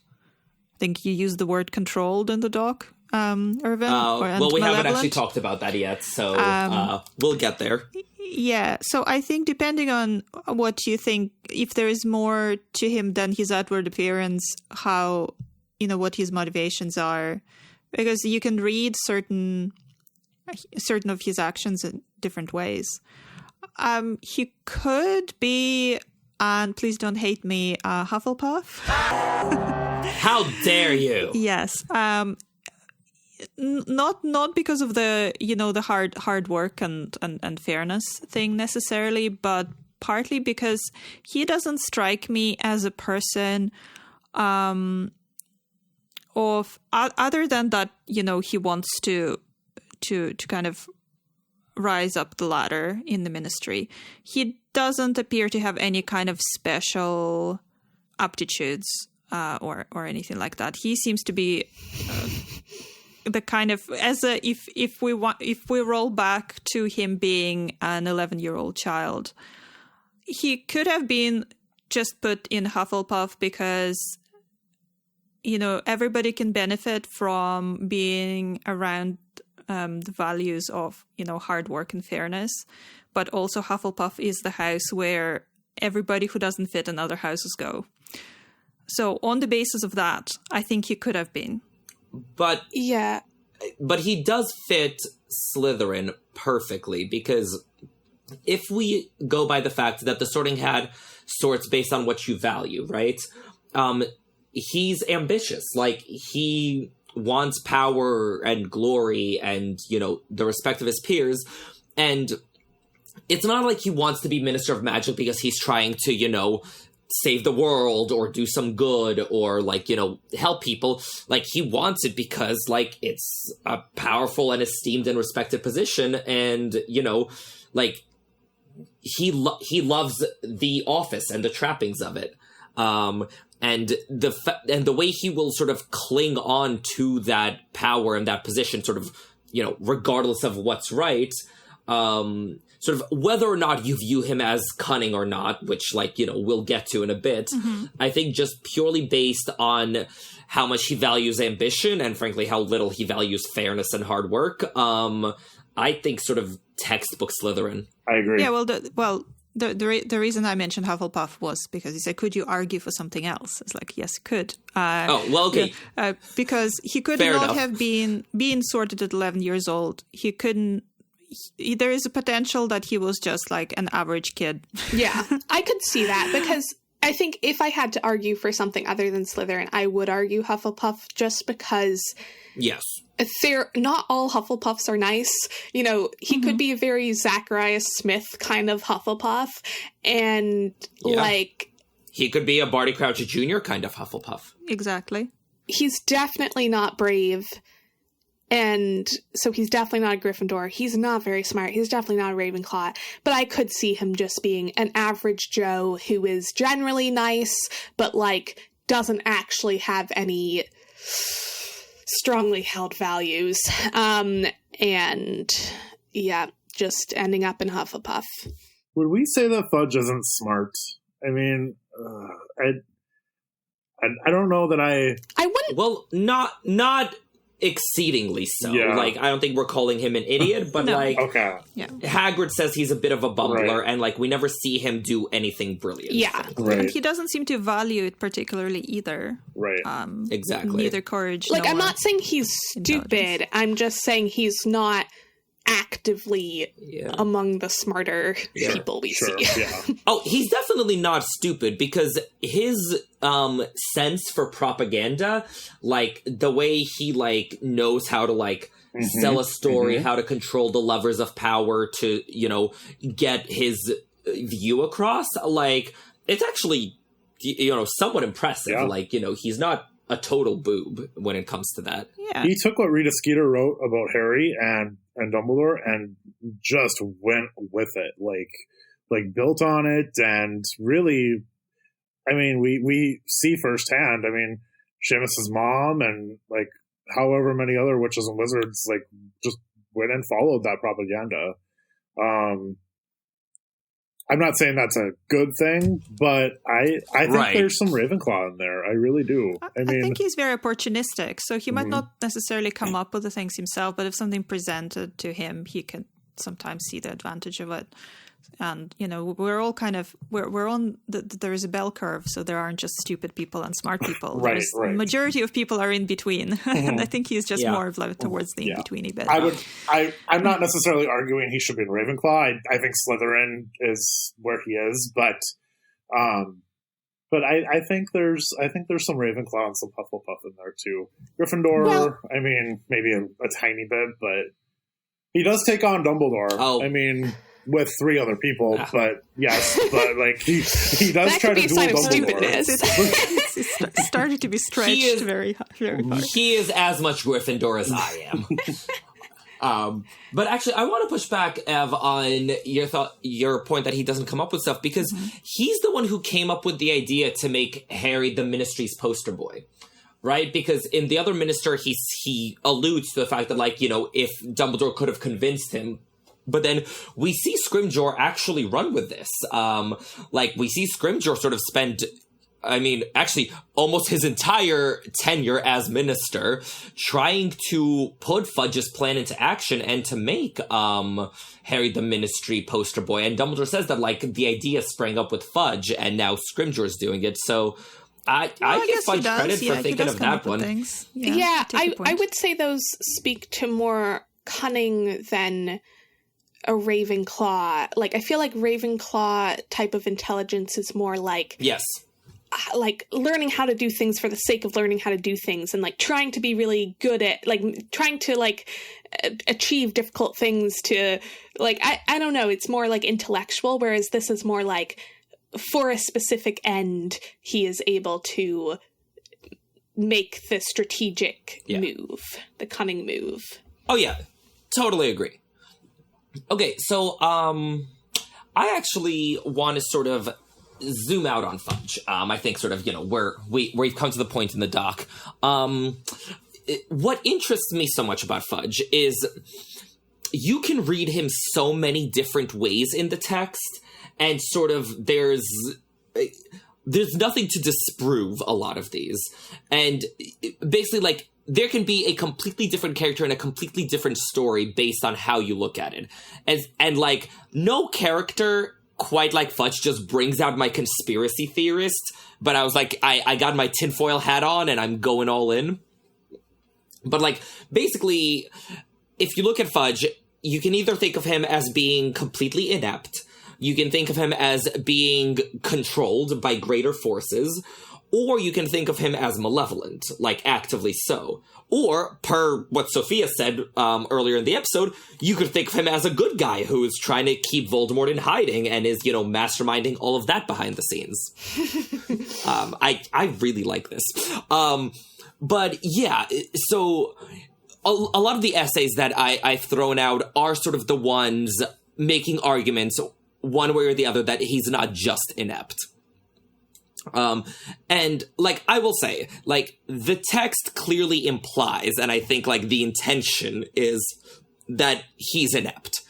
Like, you know, sort of what you see is what you get on the page. But I think fans have done such good work, like, painting scenarios for the other two, like looping in Pettigrew and Lucius Malfoy and all these kinds of things, that, yeah, I thought it'd be fun to run down some of it.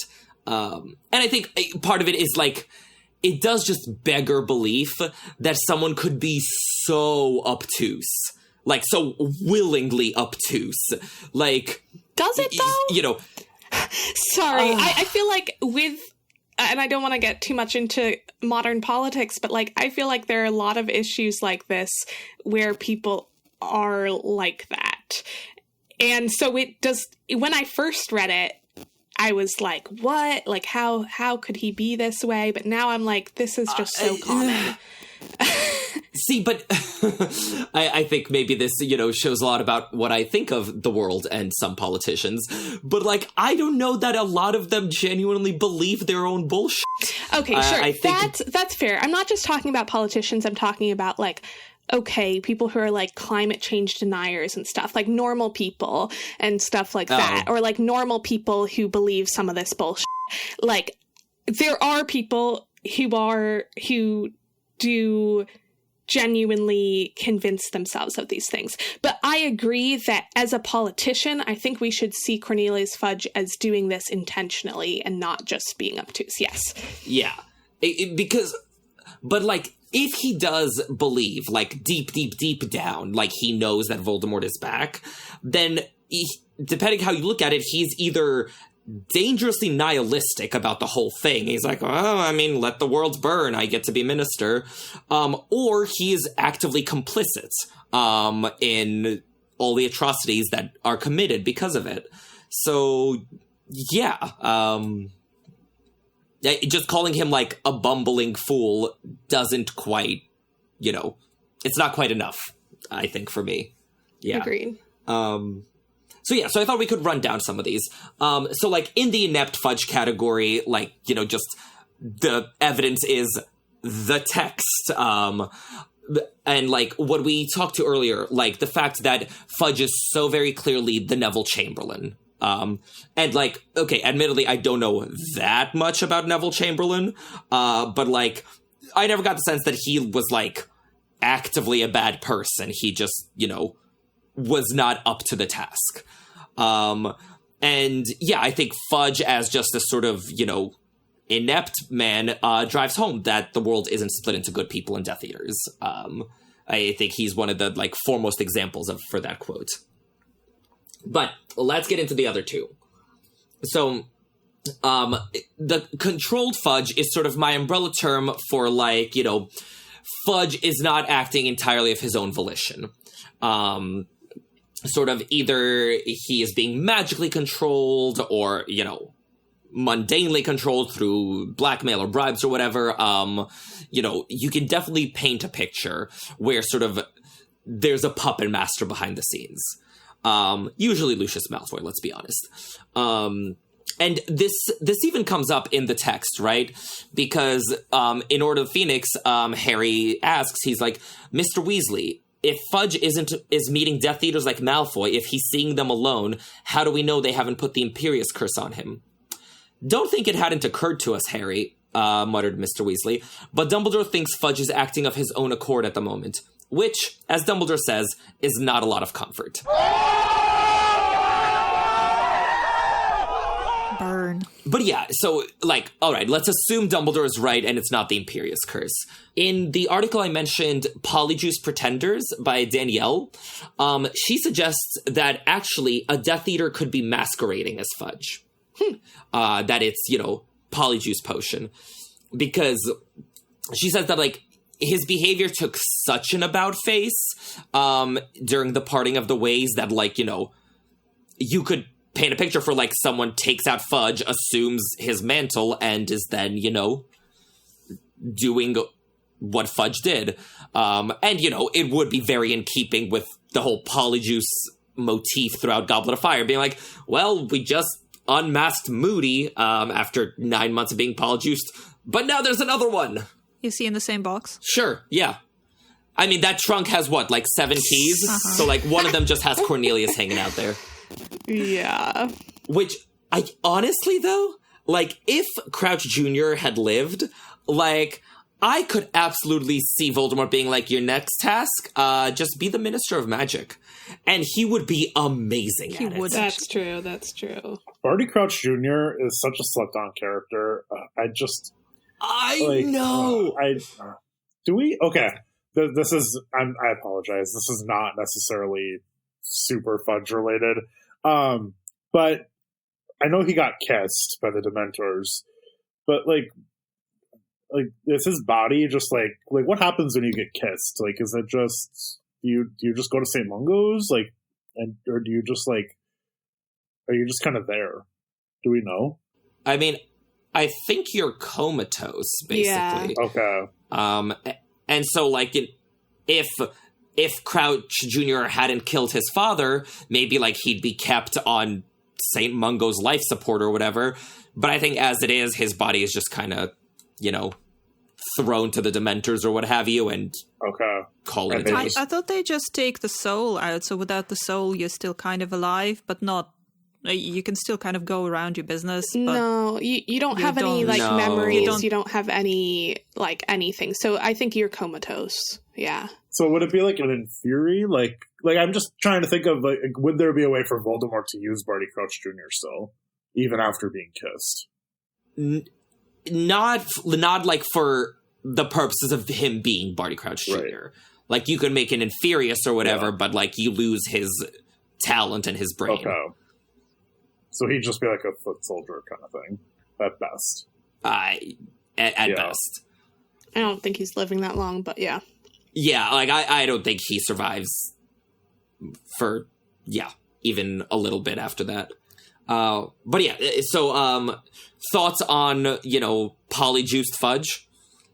I think the theory said that it was Wormtail, polyjuicing, because we don't really see Wormtail throughout Order of the Phoenix.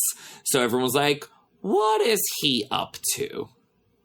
I mean, I think as a pre-Half-Blood Prince theory, like, it's not a bad theory, but I think it's pretty clearly not true in my mind. So, like, I think that him as in the other minister chapter, like, to me, it just seems like his personality is consistent. It just is put under certain pressures in Order of the Phoenix that brings out the worst part of his personality. So to me, like, I don't feel the need to say it's not Fudge. Fair enough.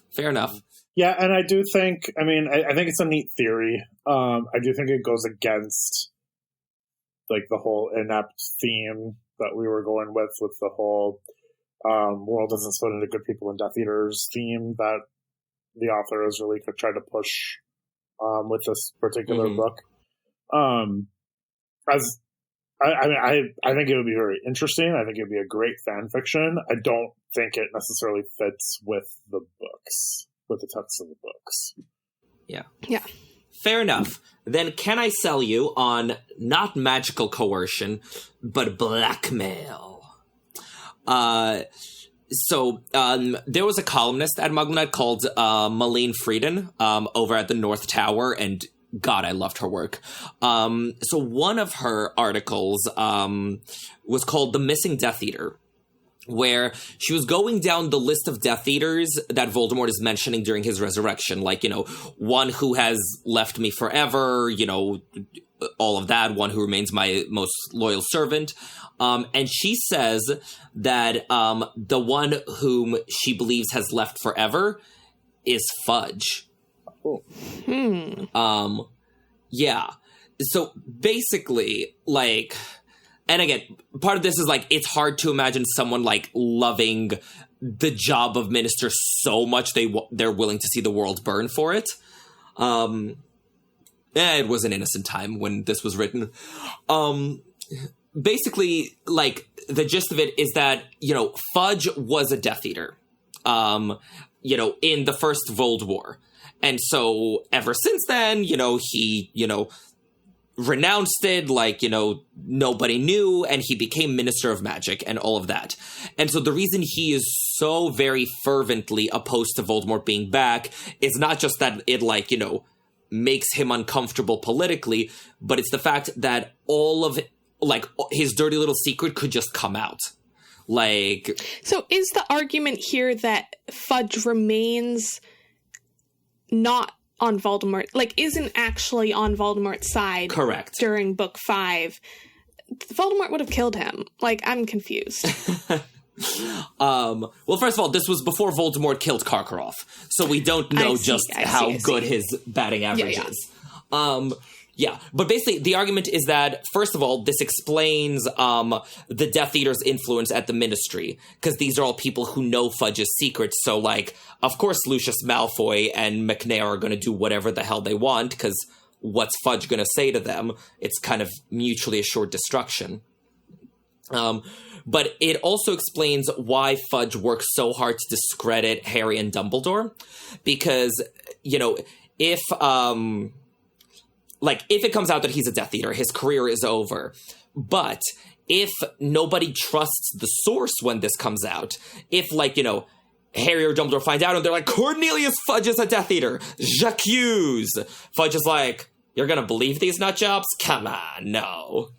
And so then it's a self-preservation instinct that, like, basically he's doing all these horrible things just to...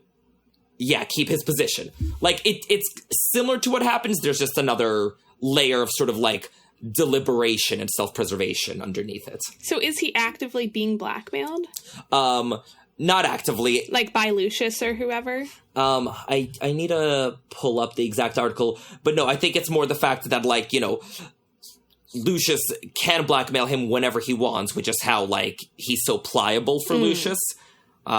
This is why Lucius is such a puppet master. Like, it's not just that Lucius tosses galleons wherever he wants. He's just like, hey, Cornelius, how's that dark mark on your arm? In other news, you want to kill this hippogriff? Yeah, I think, you know, I can see theoretically where the argument is coming from. I just don't really, I don't believe it. And I also think, as we were saying before, like, I think that there is this powerful idea of, like, the difference that, like, not everyone is a good person or a Death Eater, and having Fudge just be a Death Eater is kind of makes his character much less interesting to me. Okay, so clearly Fudge being controlled, we're not fans. You know, I would argue, though... Yeah. I mean, it depends what you mean by controlled. I would say more of, like, soft manipulation. I see, like, in terms of, like, okay, Lucius gives a lot of money to the Ministry, and to, like, St. Mungo's and all of these things, and Lucius is friends with Fudge, and, like, I don't know, that there are these people that Harry names as Death Eaters that Fudge doesn't want to have to admit are Death Eaters, because that would make his life a lot worse. Like, going up against Lucius would make his life a lot worse. He would lose Lucius as a friend. He would lose Lucius's donations. I could imagine there being more like the soft manipulation of just, like, money and power and friendship that control Fudge, but not the, like, actively being controlled. Absolutely. Yeah. You can definitely paint a picture, and I'm sure it's been done, of sort of Lucius, like, not even blackmailing him or anything, but just sort of, like, whispering in his ear the whole time. Mm-hmm. Like, you know, Lucius rushes back after the resurrection at the graveyard, and he's like, Fudge, you know, that's a dangerous criminal. You should take Dementors with you for protection. Like, you don't know what could happen. And then being like, you know, Fudge, like, Dumbledore has always been jealous of how young and pretty you are, so, like, I think you should definitely undermine him. So you could definitely paint that picture as well. And there were also a lot of essays back in the day of like Lucius as puppet master, because people thought he was going to be so much more of a badass than he ended up being. And Fudge often featured prominently in all of those. Yeah. But all right, let's switch to a malevolent Fudge. I adore all the conspiracy theories around Fudge. Doesn't that also sound like a great Halloween snack? Fudge conspiracy theories? No, malevolent fudge. Oh, yes, that too. Sorry, didn't mean to interrupt you there. It's coming closer to Halloween and I'm just thinking. Yes, agreed. Malevolent Fudge. So I have 3 Fudge conspiracy theories for your consideration. So the first one is written by Brandon Ford, who was also a MuggleNet columnist back in the day at the Underground Lake.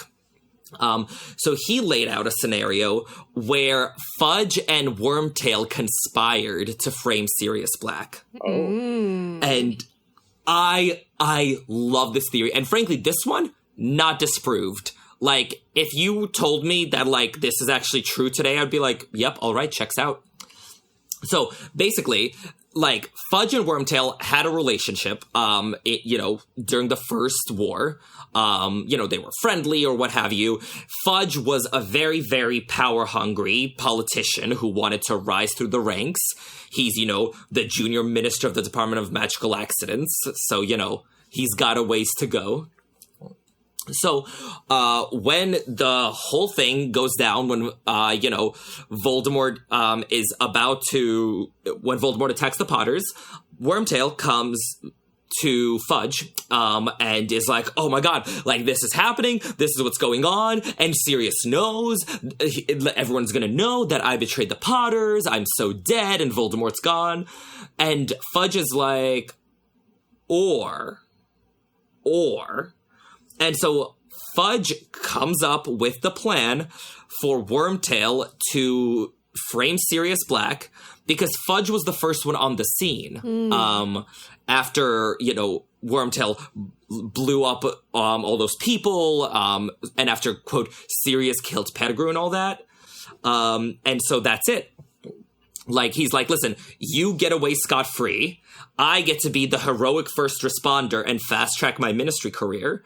Which did happen. Like, he went from junior minister of whatever to minister of magic in 9 years. Like, that seems like a pretty fast track. That's impressive. Yeah. And again, this also factors into Order of the Phoenix. Like, why is he working so hard to discredit Harry and Dumbledore? It's so if his murky past comes to light, no one believes it. Interesting. So... Interesting. Is that also why he wants, like, Sirius to be kissed by Dementors and stuff? Yes.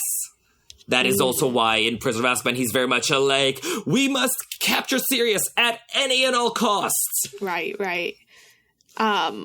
Interesting. So, like, him trying to protect Harry from Sirius is maybe just him trying to protect Harry from the truth about Sirius or whatever, trying to keep Harry from the truth. Exactly. I like it as a theory, as in, I agree, there's nothing disproving it. Like, in order for me to, like, really believe it, I would have to have some evidence that, like, Peter and Fudge had some sort of relationship, which there is none. So that's the thing that makes me be like, like, it still feels like just a theory, not like something that I would actually believe is canon. But I like it as a theory. It's fun. Yeah, exactly. Yeah, I quite like it as well. So I'll take one of your tinfoil hats for this one. Yes! Because, yeah, like, I feel like there are so many, like, points in the series, right? Where, like, Fudge does a thing, and you're like, but what if it was a master plan all along? And, yeah, it's fun for me to find these. So the other one, which, was mentioned on episode 39 by Charles Boyd, is that Fudge purposefully eliminated Crouch Jr. As a witness. That when he found out what was going on at Voldemort's resurrection, he was like, oh no, I need to shut this down now, and takes the Dementor, kisses the only witness so he cannot corroborate anything. That was very suspicious, I have to say. I remember even reading it for the first time. I thought, he was awfully quick with that. Yeah. I'm actually really convinced by this one. Like, that has really changed my view on that scene and on Fudge. So I 100% am with that. Me too. Like, I really want to now reread Order of the Phoenix, which is not words I usually say. But I really want to reread it, like, with that in mind and sort of see how it changes my perspective on it. Yeah. But DJ, as the resident Fudge aficionado, what do you think of this? I remember I need to go back and listen to the episode again, and I admit I was going to do that before being on here today, and I just didn't. But I remember thinking that was just such an interesting theory. I think I commented on it. Let me pull up my comment here, because I think I remember I had reservations about it. Yeah, I'm like scrolling through the comments too, but that was a very heavily commented episode. Yeah, and they were all me, so well, not me, but oh yeah, here. You said that it's an interesting theory, but you think it gives Fudge too much credit. Oh, yep. That it was important to have an incompetent but well-meaning character as minister. I really don't. I don't see Fudge in book 5 is incompetent. He's extremely competent at what he wants to do, which is to discredit Harry and Dumbledore and Hogwarts and have Hogwarts under his control. Like, he's extremely competent. So to me, I don't actually see these 3 categories that you've split up, Irvin, as separate from each other. To me, I think he's all 3 at once. I think if we're talking about before book 5 or before the end of book 4, I think he's not a very good minister. I think he's pretty incompetent. We don't have huge amounts of evidence for it, but like that's generally the idea is like, he's not that good at being minister.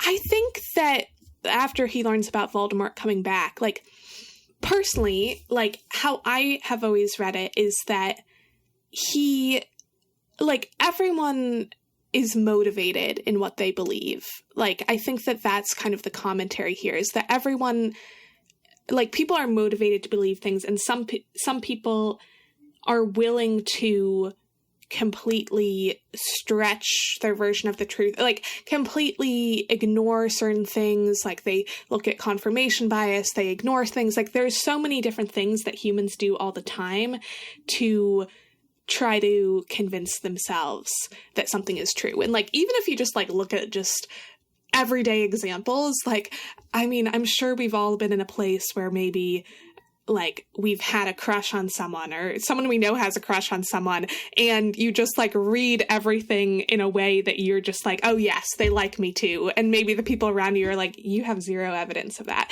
Like, you know, like humans do this all the time. So I see Fudge as being like, I am very, very motivated to believe that Voldemort is not back, and therefore I am only going to look at the sources of info that confirm that. I'm going to ignore things that don't. I am going to put all of my energy into, like, confirming this version of events, and he's extremely competent at doing that. And he works very hard to do that, and because of that, he acts in a very malevolent way. And also part of the motivation comes from the fact that maybe he's being like softly controlled by Lucius Malfoy behind the scenes, or other Death Eaters, or there's like lots of factors that go into this. But I think he's all 3 of those things. I think they're all working together. I love that. But I do have one clarification I want to ask. So his deeply held belief, is his deeply held belief the fact that Voldemort isn't back because he just needs to believe that? Or is his deeply held belief that he, Cornelius Fudge, should be Minister of Magic, and he will do whatever is needed for that to be true? What I want to say is it's not a deeply held belief, it's a deeply held desire. And that his belief system is being created around that desire. So, and this is the same with even my dumb crush example, is that often it's like the desire is that they like you back, but you don't even it's not even necessarily your deeply held belief. You're creating a belief system in order to keep that desire alive.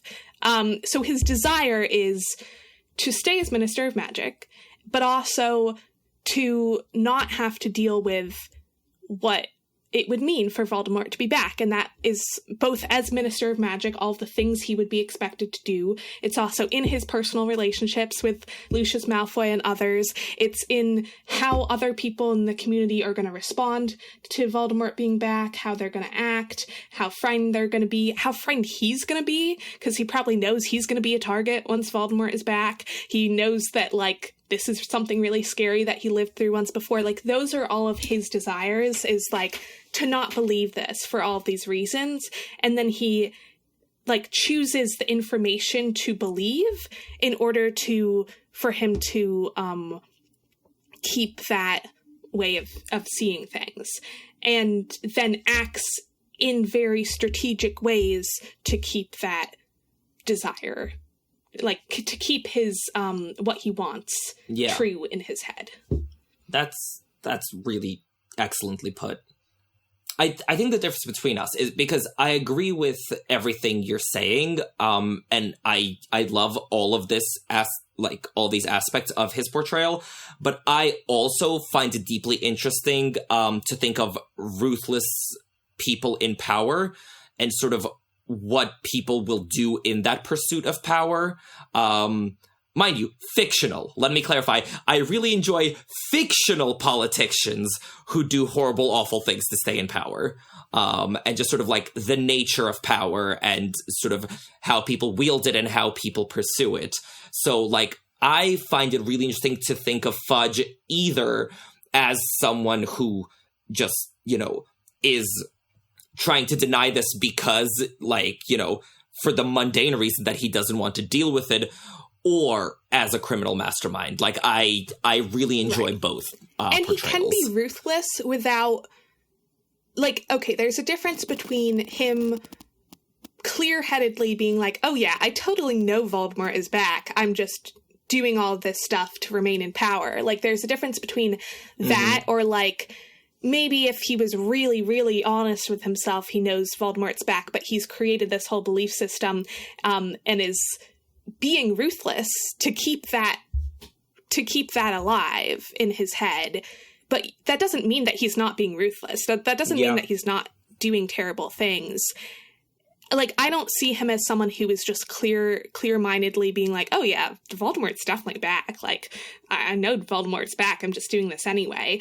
I see him more as, like, maybe deep down, but he's really not letting himself look at that and is doing everything in his power not to look at that. For sure. Are you sure you're not Ravenclaw, Sophia? I'm just in awe of this analysis. Oh, thank you. I feel like I am... I definitely identify more as a Hufflepuff, but if I had to choose another house, it would definitely be Ravenclaw. I definitely feel like I have Ravenclaw characteristics, but Hufflepuff is more where my values lie. Yeah, well, Ravenclaw's really missed out on you. Aw, that's sweet. Very true. No notes. Yeah. But Sophia, how do you respond to the Quibbler's accusation that Fudge's dearest ambition is to seize control of the Goblin gold supplies and he will not hesitate to use force if need be? Oh, these are great questions. Well, if Fudge was actually on Voldemort's side or something like that, well, okay, that might be... like, Voldemort sort of takes over Gringotts, so maybe if Fudge and Voldemort were working together secretly, maybe that is his dearest ambition. Wait, that's Fudge's role in Deathly Hallows. When Voldemort takes over, he's like, Fudge, you will be in charge of Gringotts. Yes. And he's like, thank you, my lord. You are merciful. Yes, Voldemort's like, I've been reading the Quibbler, and I've seen that this is where your strengths lie. He keeps it in the bathroom in Malfoy Manor. Cornelius Goblin Crusher Fudge, your time has come. This is your calling, your role. I love the idea that, like, maybe Voldemort's only introduction to the Quibbler had been, like, when he saw Harry's interview about him, and he's like, well, this is actually the truth. So this is actually a great source of real information. Let me look through all their back issues and like, wow, this Fudge guy. Okay, I'll keep this in mind. Oh, that's fantastic. I think that's a great note to go out on. So, as we wrap up, Ev, what do you want to play at the Pub's Jukebox today? Well, I want to play Cornelius Fudge is an Ass by Harry and the Potters. What do you want to play? Well, Ev, I want to play Cornelius Fudge is Not That Bad by Pussycat Dolores. We can fight it out. Yes. Yeah, we are essentially having a rap battle right here, right now. Both excellent choices, I think. Do you want to go back to the way we were? And do you want to stay how we used to be? And do you want to pretend that the Dark Lord didn't come back?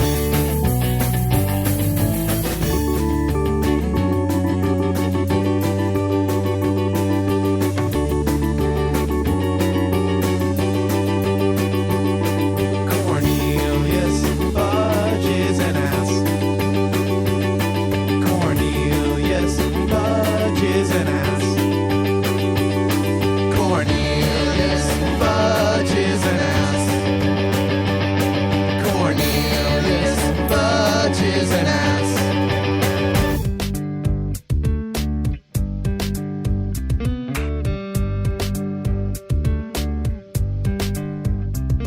When he's in charge, the world is nice. We have a happy ministry, and everything is what I need. Could never ask for anything else. Everything I want is here, especially Cornelius there.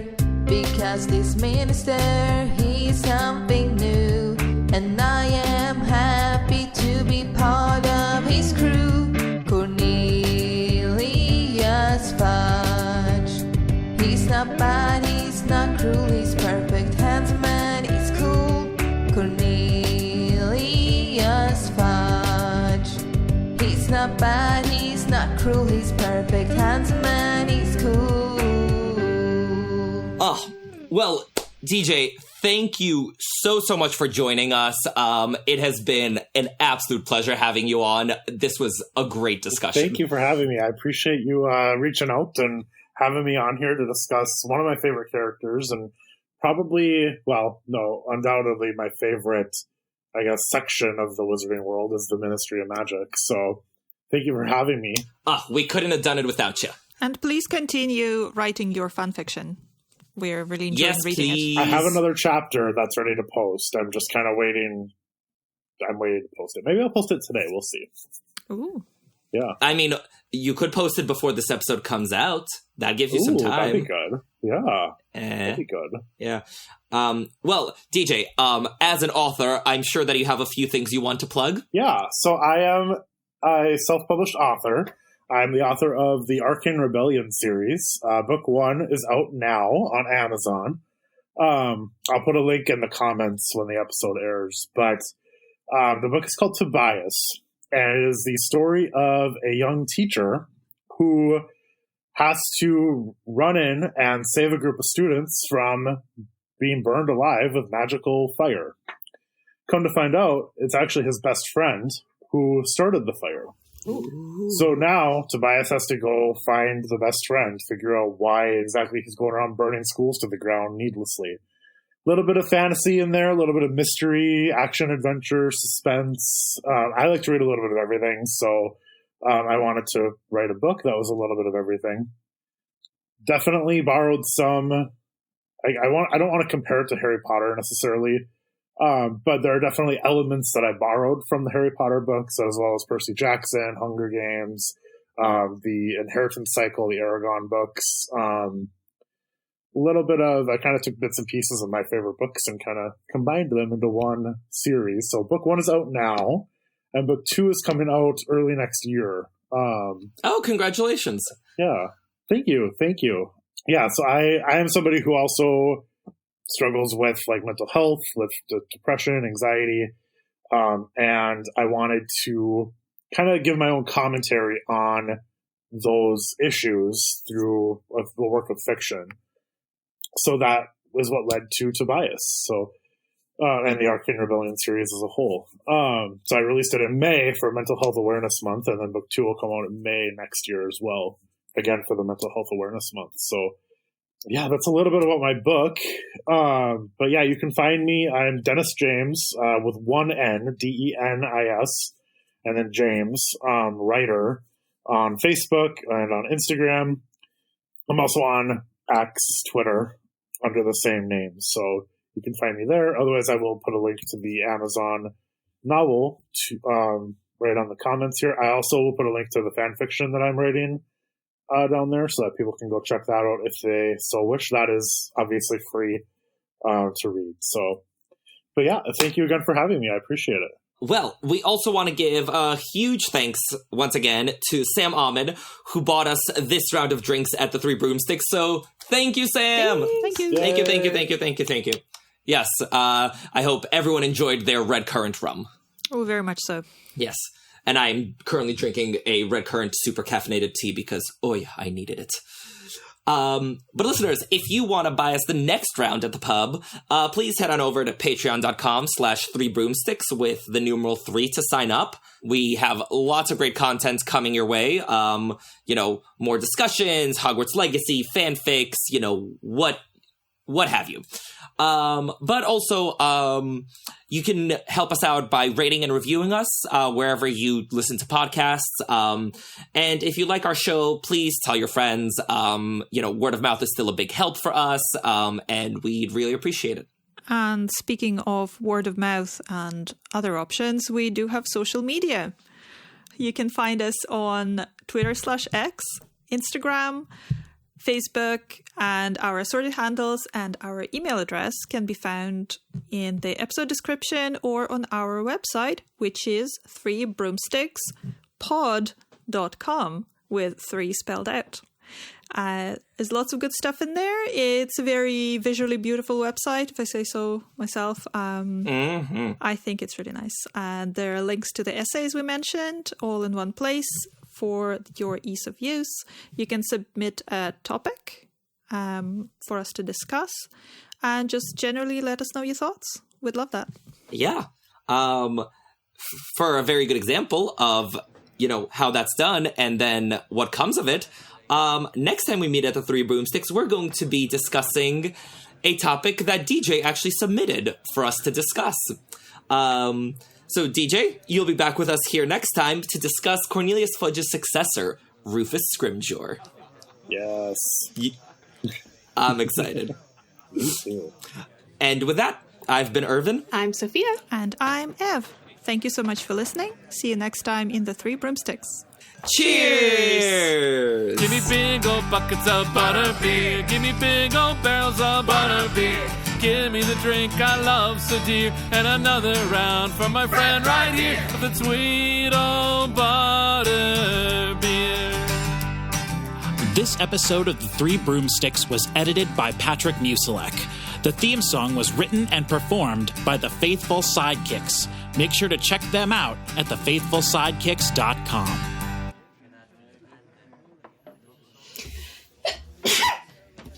God bless.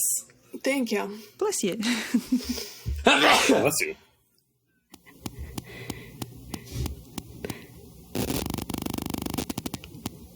We are essentially having a rap battle right here, right now. But Fudge. But Fudge. But Fudge. I can see. Fudge. Fudge. So, there's no glory. It's not going to be written about in the newspaper. His reputation isn't going to be saved from that. Yeah, he wants to be helpful. And I think, speaking to what we were discussing earlier... That was very suspicious, I have to say. I remember even reading it for the first time. I thought, he was awfully quick with that. Yes! I definitely think there's something to be said for... But Fudge. But Fudge. But Fudge. Oh, congratulations. But Fudge. But Sophia, how do you respond? Like, learn how to do things for the sake of learning how to do things, and like trying to be really good at achieve difficult things. Like, I don't know, it's more like intellectual, whereas this is more like for a specific end. But if nobody trusts the source... Wait, what happens when you get kissed? If nobody trusts the source... It's the 90s. J'accuse! But Fudge. But Fudge. But Fudge. Oh, congratulations. But Fudge. Fudge, maybe not so much. Okay, fine. You would think that he would have gotten involved with a major statute of secrecy breach involving a flying car and 2 teenage boys. Breach. But also, like, they weren't in any real danger, just standing for a little while in the middle of a station at 11 o'clock. Burn. Maybe we should turn our attention back to But Fudge. But Fudge. But Fudge. Oh, congratulations. But Fudge. He's not a total boon. But Fudge. But Fudge. But Fudge. Oh, congratulations. But Fudge. That's a stretch.